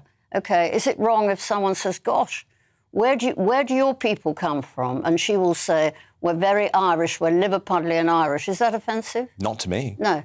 And I don't think it should be offensive to anyone, actually, to ask where you come from. OK. I feel like she went into the palace, though, looking to be a victim. You know, she had previously said, this woman, Fulani, that Charles and Camilla were responsible for domestic violence against Meghan. So to me, this was someone who had an agenda. It was quite an extreme agenda. And what depresses me, and I'm interested to know your view, because, of course, you were a Fleet Street legend in your day, most of the media now are too scared to challenge this narrative. It's very... But it has to be challenged, and it has to...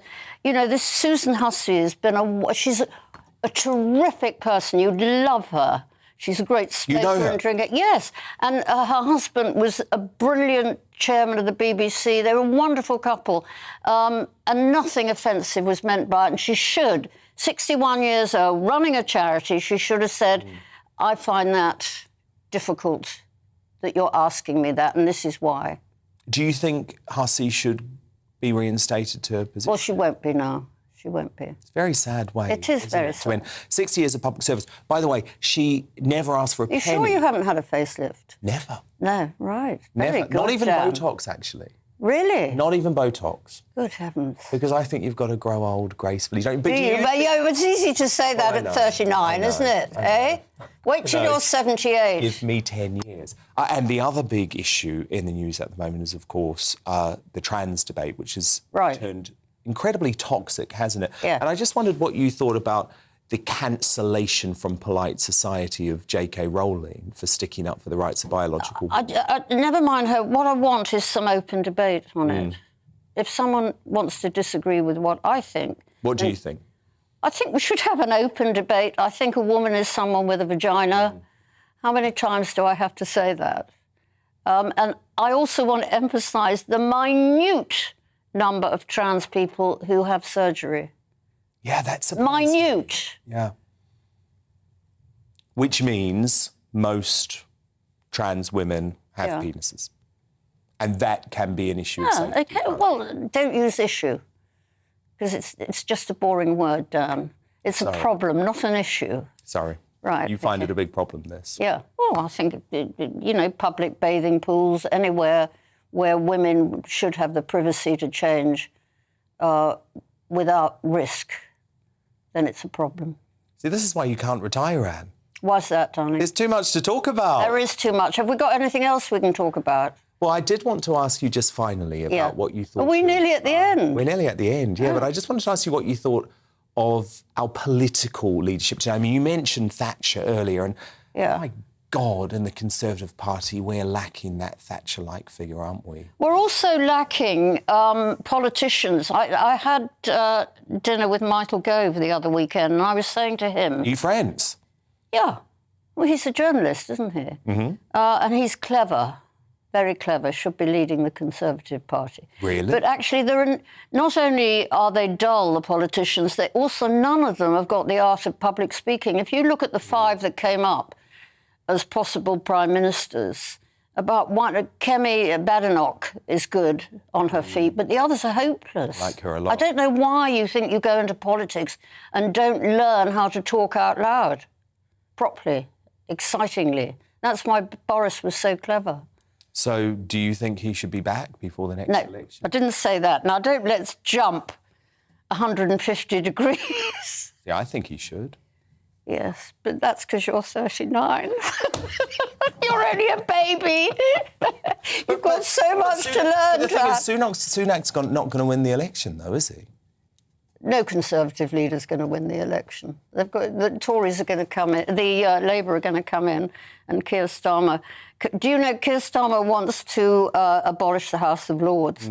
How many lives do you think that'll save? Do you think it might be better if Keir Starmer wanted to abolish the NHS as it is and get an NHS that saves lives? I think so. Anne Robinson. Is that it? It's gone so quickly. Please come back. We've only been asking you for 18 months. I always win in the end. Fleet Street legend, broadcaster Anne Robinson, former host of The Weakest Link. Thank you so much. But coming up, are Meghan and Harry determined to bring down the monarchy with their latest Netflix documentary? One of the world's top conservative voices, Meghan McCain, gives her take at 10:45. But first, is the BBC guilty of racism for making a jab at, quote, ugly white babies in one of its prestige dramas? I'll get my superstar panel to react to that shocking piece of television straight after the break. Back in a mo.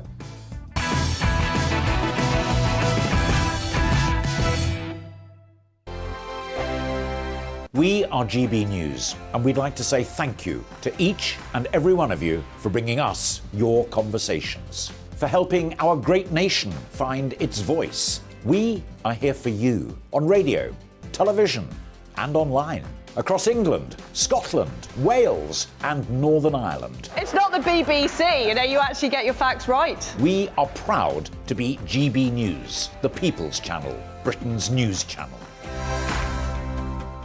Hi there, it's Stephen and Anne. At breakfast from 6 a.m, you'll always be caught up with everything you need to know, the latest headlines, opinions, and debates. We'll bring you the good news and the bad, but most of all, we're here for you. Remember, send in your views and let us know what you would like us to talk about. That's because we're your news channel. And every morning at 6 a.m, it's breakfast on GB News. Monday to Thursday on GB News, it's Bev Turner Today from 10 a.m. We're going to be here for you, our GB News family, to keep you up to date, but also make you smile. The guy went from puberty to adultery. And I can't wait to bring a few of my own opinions. I have no time for cultural totalitarianism. We'll engage in passionate, but always polite debate, with your thoughts and opinions at the centre of it all. Only on GB News, the People's Channel, Britain's news channel. Join me, Nana Akue, Saturday and Sunday afternoons on GB News. Expect fiery debate and passionate discussion as me and my panel tackle some of the biggest topics hitting the headlines. It's a place for everyone's opinion. No one gets cancelled, but no one gets an easy ride. Oh, she's on it today! Be ready for conversations that are fierce, frank, and of course, fun. Every Saturday and Sunday afternoon from 4 p.m. on GB News, the People's Channel. Join my show Farage, 7 p.m. till 8 p.m. Monday through Thursday, and there you will get opinion, analysis, debate, and I'll cover stories that nobody else dares to touch. You've been cancelled. Join the club. Oh my goodness me. And then for the last 15 minutes, talking pints. We're over a drink. We have a civilised conversation with someone. We very often disagree, but we do it in a grown-up way. Come and join me on Farage. We are GB News, the People's Channel. And right across the United Kingdom. You can find us on Sky Channel 512, Virgin Media Channel 604, Freesat Channel 216, Freeview Channel 236, and YouView Channel 236. You can also take us with you on DAB Plus Radio, with the GB News app and at the website gbnews.uk. We're absolutely everywhere. Come join us on GB News, the People's Channel, Britain's news channel.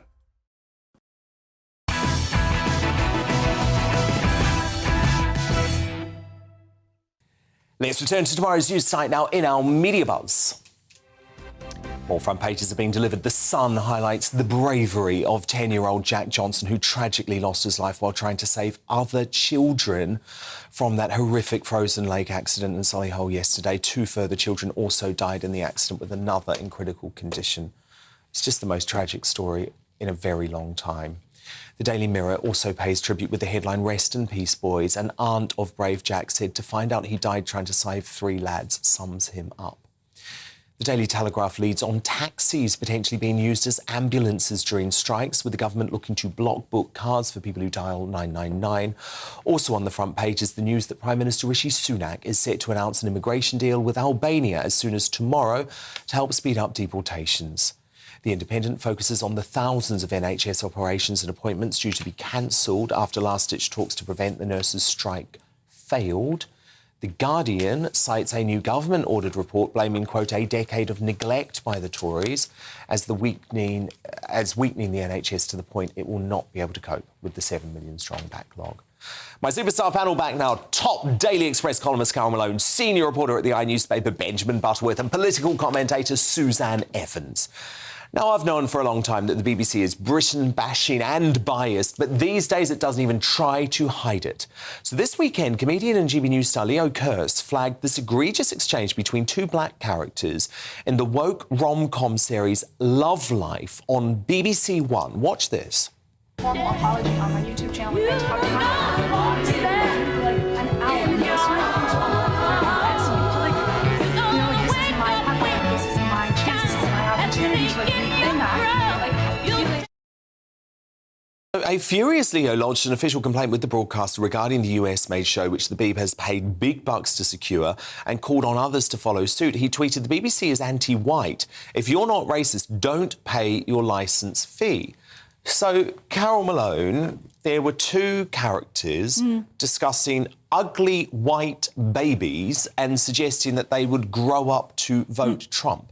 If that was any other Can you imagine the uproar if it was 2 white people talking about ugly black babies? Happen, would it? Well, it would never happen. And where's the uproar of this? And the BBC is shocking for actually showing all this. You know, the BBC subscribes to the notion that everyone who was white has to be a racist. It's like we're racist and we don't know it. And someone needs to point out to the BBC that it's not a crime to be white.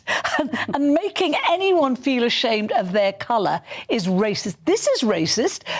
This is absolutely racist because it's whether that become from old-fashioned racists or the so-called progressives at the BBC. It is racist. But that kind of racism does not seem to matter to the BBC. It's got formed for this. You know, 5 years ago, they were criticised badly because they advertised 2 jobs for scriptwriters. And do you remember? And it was only people from ethnic minorities apply. They have diversity officers at the BBC that believe in positive discrimination. So that means you could have black people and white people going for a job, but if it's positive discrimination going on, it means that the white person who was maybe the best qualified for the job would not get it because the BBC hasn't met their diversity quotas. Diversity quotas have become the norm now. And they shouldn't be the norm. They should never even be there. The best person should get a job, end of story. Because if I was black and I thought I'd got it because of the colour of my skin, I would be insulted and patronised by it. Benjamin Butterworth, Carol Malone says that was racist, talking about ugly white babies. Do you agree? No, well, I mean, yes, I suppose the sentiment might be, but the idea that the BBC is racist because of it is obviously ridiculous. I mean, it's anti-white. As you rightly mentioned in your intro, it wasn't actually made for the BBC. It's something they bought in from the United States. Yes, but they choose what they broadcast. But the idea that, you know, this is a drama, this is fiction, this is art. And so the idea that somehow the BBC or any other outlet endorses the contents of a drama is absurd. Well, of course I sat on this programme on another occasion. Carol says they do. I sat on this programme on another occasion defending the fact that they were making a Jimmy Savile drama. You know, they make dramas about, you know, paedophiles, Holocaust deniers or Holocaust executioners. Yeah, do you think it would have been... All those things should be content for drama, and the idea that that is an endorsement of the network or the people that write it is an absurd, and actually that is against freedom of speech. Suzanne Evans, do you want to comment? I think what we all know here is that if this drama was written in a way that somebody said that black babies were ugly, that writer, that actor would never work again. Exactly. And that is the difference. It's the hypocrisy here. But I will say in kind of defence at the BBC, I think they've tried to undo some poor action they had on diversity. When I was working for the BBC back in the mid-80s, I remember a report came out that talked about how very few black people there were working for the BBC.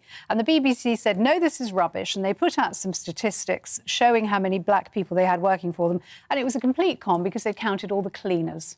And that was the only reason they managed to get their quota. But do you think they've started to overcompensate? So I think now they have started to completely overcompensate to the point where they can broadcast racist rubbish like this. But it's a drama. And can I just say, no baby Suzanne. is ugly, whatever. Would you be happy? Of course they're not, but it's a drama. Would you be happy when you if see a that murderer? same drama, like I said, would you happy if wouldn't that same happen the drama other way round. had white people talking about ugly black babies? Would you? Would you be happy? Oh, honestly, I feel like you're not just throwing me to the wolves, you're feeding me to the wolves. Oh, God. There's the new line for the woke mob. Now, look, Joke of the Jungle and disgraced former Health Secretary Matt Hancock's political career may be coming to an end after he announced he would not be running as a Tory MP at the next election, but he's desperately carving out a new career for himself. Can't believe this, as a cringeworthy TikTok personality. Oh, no. See if you can watch his latest bizarre episode marking the anniversary of one of his most eye-roll-inducing moments of the pandemic without wincing.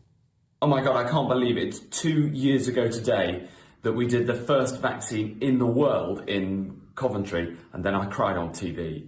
So embarrassing. I'm sorry, but if there's one thing more embarrassing than pretending to cry on television, it's using that same meltdown 2 years later as part of your creepy and deluded propaganda campaign. Once again, the nation's not laughing with you, Mr. Hancock, but at you. Benjamin Butterworth, Suzanne Evans, Carol Malone, do stand by, because coming up, should the UK feel ashamed that war-torn Ukraine can keep the trains running when we can't? We'll discuss that when I crown today's greatest Britain and Union jackass. But first, is it time for the King and Prince William to bite back over the crass Harry and Meghan reality show? One of the world's top conservative voices, Meghan McCain, who branded the Sussexes entitled brats in her most recent dailymail.com column, gives her unmissable take in just 2 minutes' time, so don't go anywhere.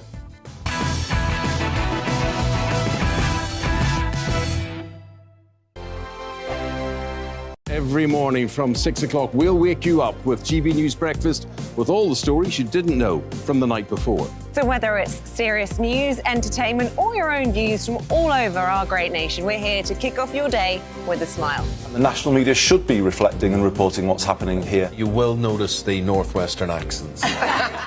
Whether you're with us on TV, radio, or online, every morning, it's breakfast from 6 a.m. Hope you can join us.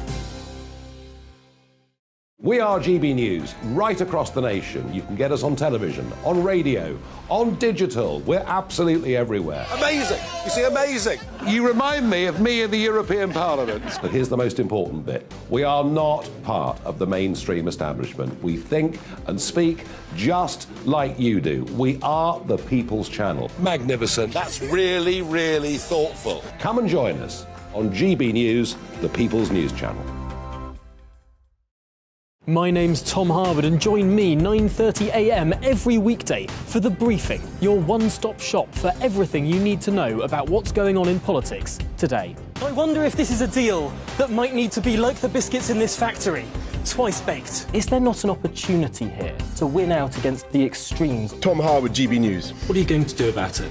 Things should have been done differently, and they certainly are being done differently. Don't miss it. The Briefing with me, Tom Harwood, 9:30 Monday to Friday on GB News. Join me, Nana Akue, Saturday and Sunday afternoons on GB News. Expect fiery debate and passionate discussion as me and my panel tackle some of the biggest topics hitting the headlines. It's a place for everyone's opinion.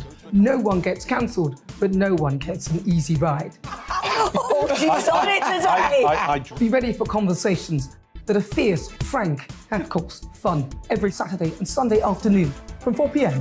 on GB News, the People's Channel.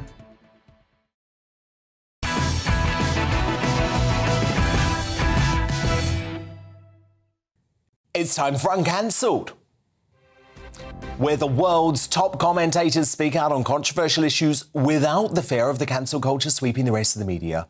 We've barely had time to put our sick buckets away after the first instalment of Harry and Meghan's Netflix atrocity, but already the relentless Sussex PA train has smacked us with a trailer for Volume 2. And as I predicted, they're going nuclear, folks. To see this institutional gaslighting. I wasn't being thrown to the wolves, I was being fed to the wolves. They were actively recruiting people to disseminate disinformation. They were happy to lie to protect my brother. They were never willing to tell the truth to protect us. But as Meghan McCain, one of the world's top conservative voices, writes in her dailymail.com column, it's an American-style political hit job as far as documentaries go. It's trash, one-sided, vicious and manipulative. As far as propaganda goes, it's brilliant. It could have been produced by a campaign operative, a dirty trickster hired to tar their political opponent with focus group TV ads and sophisticated smears. I'm delighted to say Meghan McCain joins me now. So, Meghan, if they want to bring down the monarchy, you actually think they did a pretty good job of it, and from an American perspective. Yeah, it was my first reaction to it, and I watched all 3 hours, unfortunately, is that this is clearly a coordinated, highly well-executed hit job on the monarchy. If you are an American and you don't know anything about the royal family and you don't know anything about the monarchy, you're going to think that the monarchy is the most racist bastion of any kind of entity that exists, that it's basically just like a Klan meeting.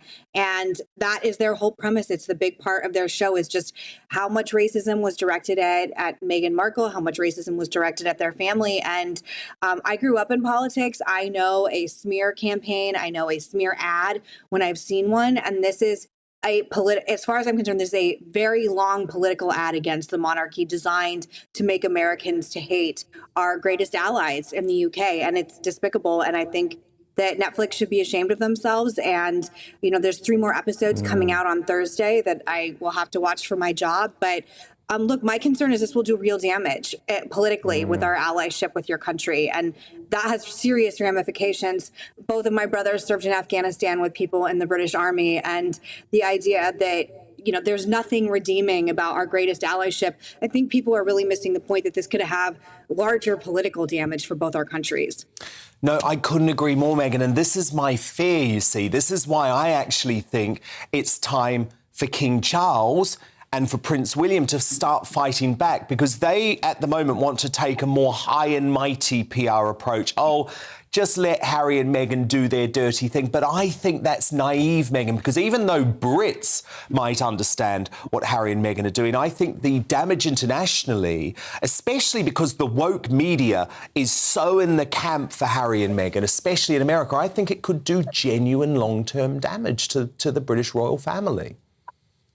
The one thing that should make you feel better is currently the Rotten Tomatoes, which is an audience algorithm site where people vote on how they think of a movie does. It has a 12% approval with audiences, which is obviously absolutely abysmal. You have people like Howard Stern, who's a very famous liberal shock jock, coming out today talking about basically what garbage the special is. Oh, a lot of liberal really? people, yes, he had a whole piece on his show today where he went off for about 10 minutes about how bad it is and how boring it is, and again, how disrespectful it is. And you're seeing a lot of tides turning from a lot of commentators. I think they have really overshot the runway with this 6-hour special. You know, America, like the UK, is having extreme financial crisis. We have inflation. These are not positive times right now. And I think it's hard for Americans to watch this $100 million documentary at their multi-million-dollar mansion in Montecito and talk about how horrible their lives are. There's a lot of people who have experienced a lot of, you know, adversity in a lot of different ways. And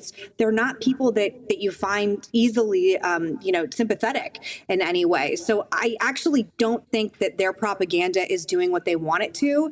And I know that their approval ratings in your country are in the garbage as well. Is it split down party lines in the US, Meghan? Is it as simple to say that Republicans are on the whole sceptical and Democrats buy into their messaging a bit more?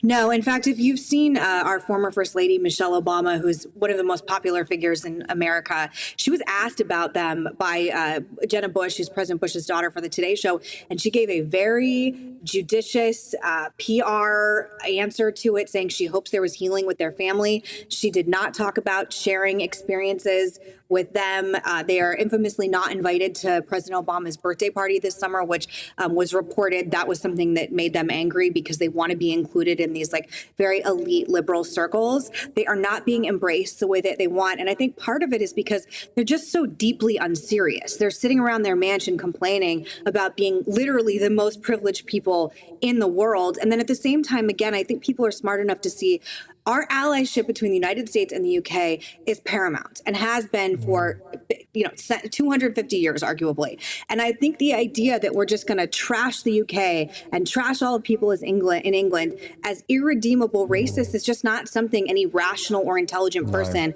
will accept, particularly from these two people. Well, indeed. And don't you think it also comes down to family too, Meghan? I mean, yes. I look at the love that you have for your family. I think of the love I have for my family. It's just unimaginable that we'd ever speak about our flesh and blood in this way publicly. It's just gross, isn't it? It's gross. I would never. And again, he's not the only one that comes from a public family, and he's not the only one who experienced a parent dying publicly. I too went to a public funeral and gave a eulogy at one.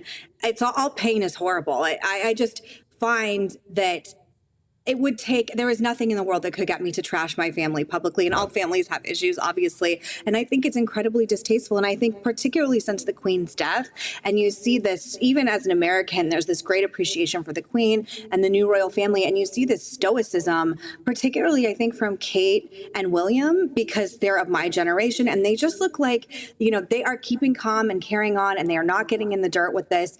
And they look much more regal and sophisticated and like people who do not want to be in this kind of, tabloid bile, quite frankly. And I think that it's not doing what they want it to. And I want to know, as I'm sure you do, what do you do next? How many times can you tell this story? Well, what I have a feeling when the book is done? And it will become a case of diminishing returns, and I long for that day. But look, you are so on this, and I can't wait to read your next column about it for dailymail.com. Meghan McCain, thank you so much. But it's time now to reveal today's greatest Britain and Union jackass. Carol Malone, who's your GB nominee? Well, mine's not a Brit, but he's an honorary Brit. On a day, 1.5 inches of snow has brought the UK to a standstill, and every major public service is actually on strike or threatening it. Ukraine's rail chief, a guy called Alexander Kamyshin, said this week that war was no excuse for a poor service. He and Ukrainian rail workers have kept their services running, 16,700 miles of track during the war. This is despite the fact that 300 rail workers have been killed transporting soldiers, weapons and supplies. Our rail workers, some of whom are actually promoting and trumpeting Putin, should hang their heads in shame over this. Benjamin Butterworth, your nominee? Mine is Craig Hassel, who's the CEO of the Royal Albert Hall, because he led the place when it nearly went bankrupt during COVID lockdowns, and it's the most treasured music venue that we have in this country. He saved it from bankruptcy, and he's about to step down after their Christmas shows. Great venue. Years in that. So I love it. OK, Suzanne, Your nominee, quickly. Well, mine are Great Britain's tonight, because I think it has to be in the wake of the terrible news coming out of Solihull with those poor boys that fell through the ice. I think it's got to be the men that waded in to try and save them and did their best. They are our greatest Britain today, without any doubt. It is a tragic story.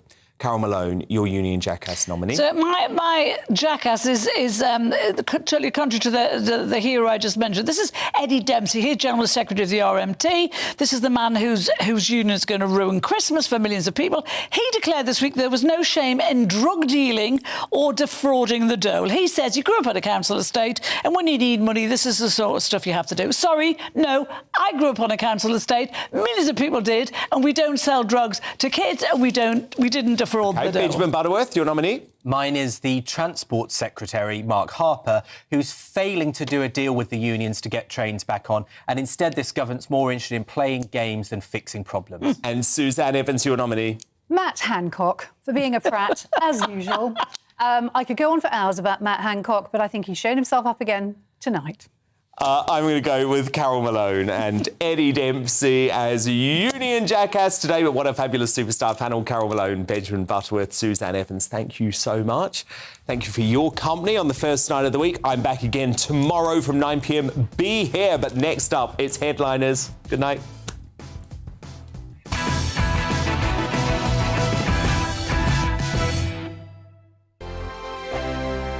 We are GB News, and we'd like to say thank you to each and every one of you for bringing us your conversations, for helping our great nation find its voice. We are here for you on radio, television, and online, across England, Scotland, Wales, and Northern Ireland. It's not the BBC, you actually get your facts right. We are proud to be GB News, the People's Channel, Britain's news channel. Monday to Thursday, 9 p.m. till 11 p.m. Join me, Dan Wootton. I'll bring you the sharpest takes and hottest debates. Do you not believe in prisons? I don't believe in prisons. I'm completely stunned. I guarantee you there'll be no spin, no bias, no censorship. I actually was personally quite offended by it. And no reason to go to bed. So I guess they've always been quite woke. That's Dan Wootton tonight on TV, radio and online. Monday to Thursday from 9 p.m. till 11 p.m. on GB News. The People's Channel, Britain's news channel. My name's Tom Harwood, and join me 9:30 a.m. every weekday for The Briefing, your one-stop shop for everything you need to know about what's going on in politics today. I wonder if this is a deal that might need to be like the biscuits in this factory, twice baked. Is there not an opportunity here to win out against the extremes? Tom Harwood, GB News. What are you going to do about it? Things should have been done differently, and they certainly are being done differently. Don't miss it. The Briefing with me, Tom Harwood, 9:30 Monday to Friday on GB News. Every morning from 6 o'clock, we'll wake you up with GB News Breakfast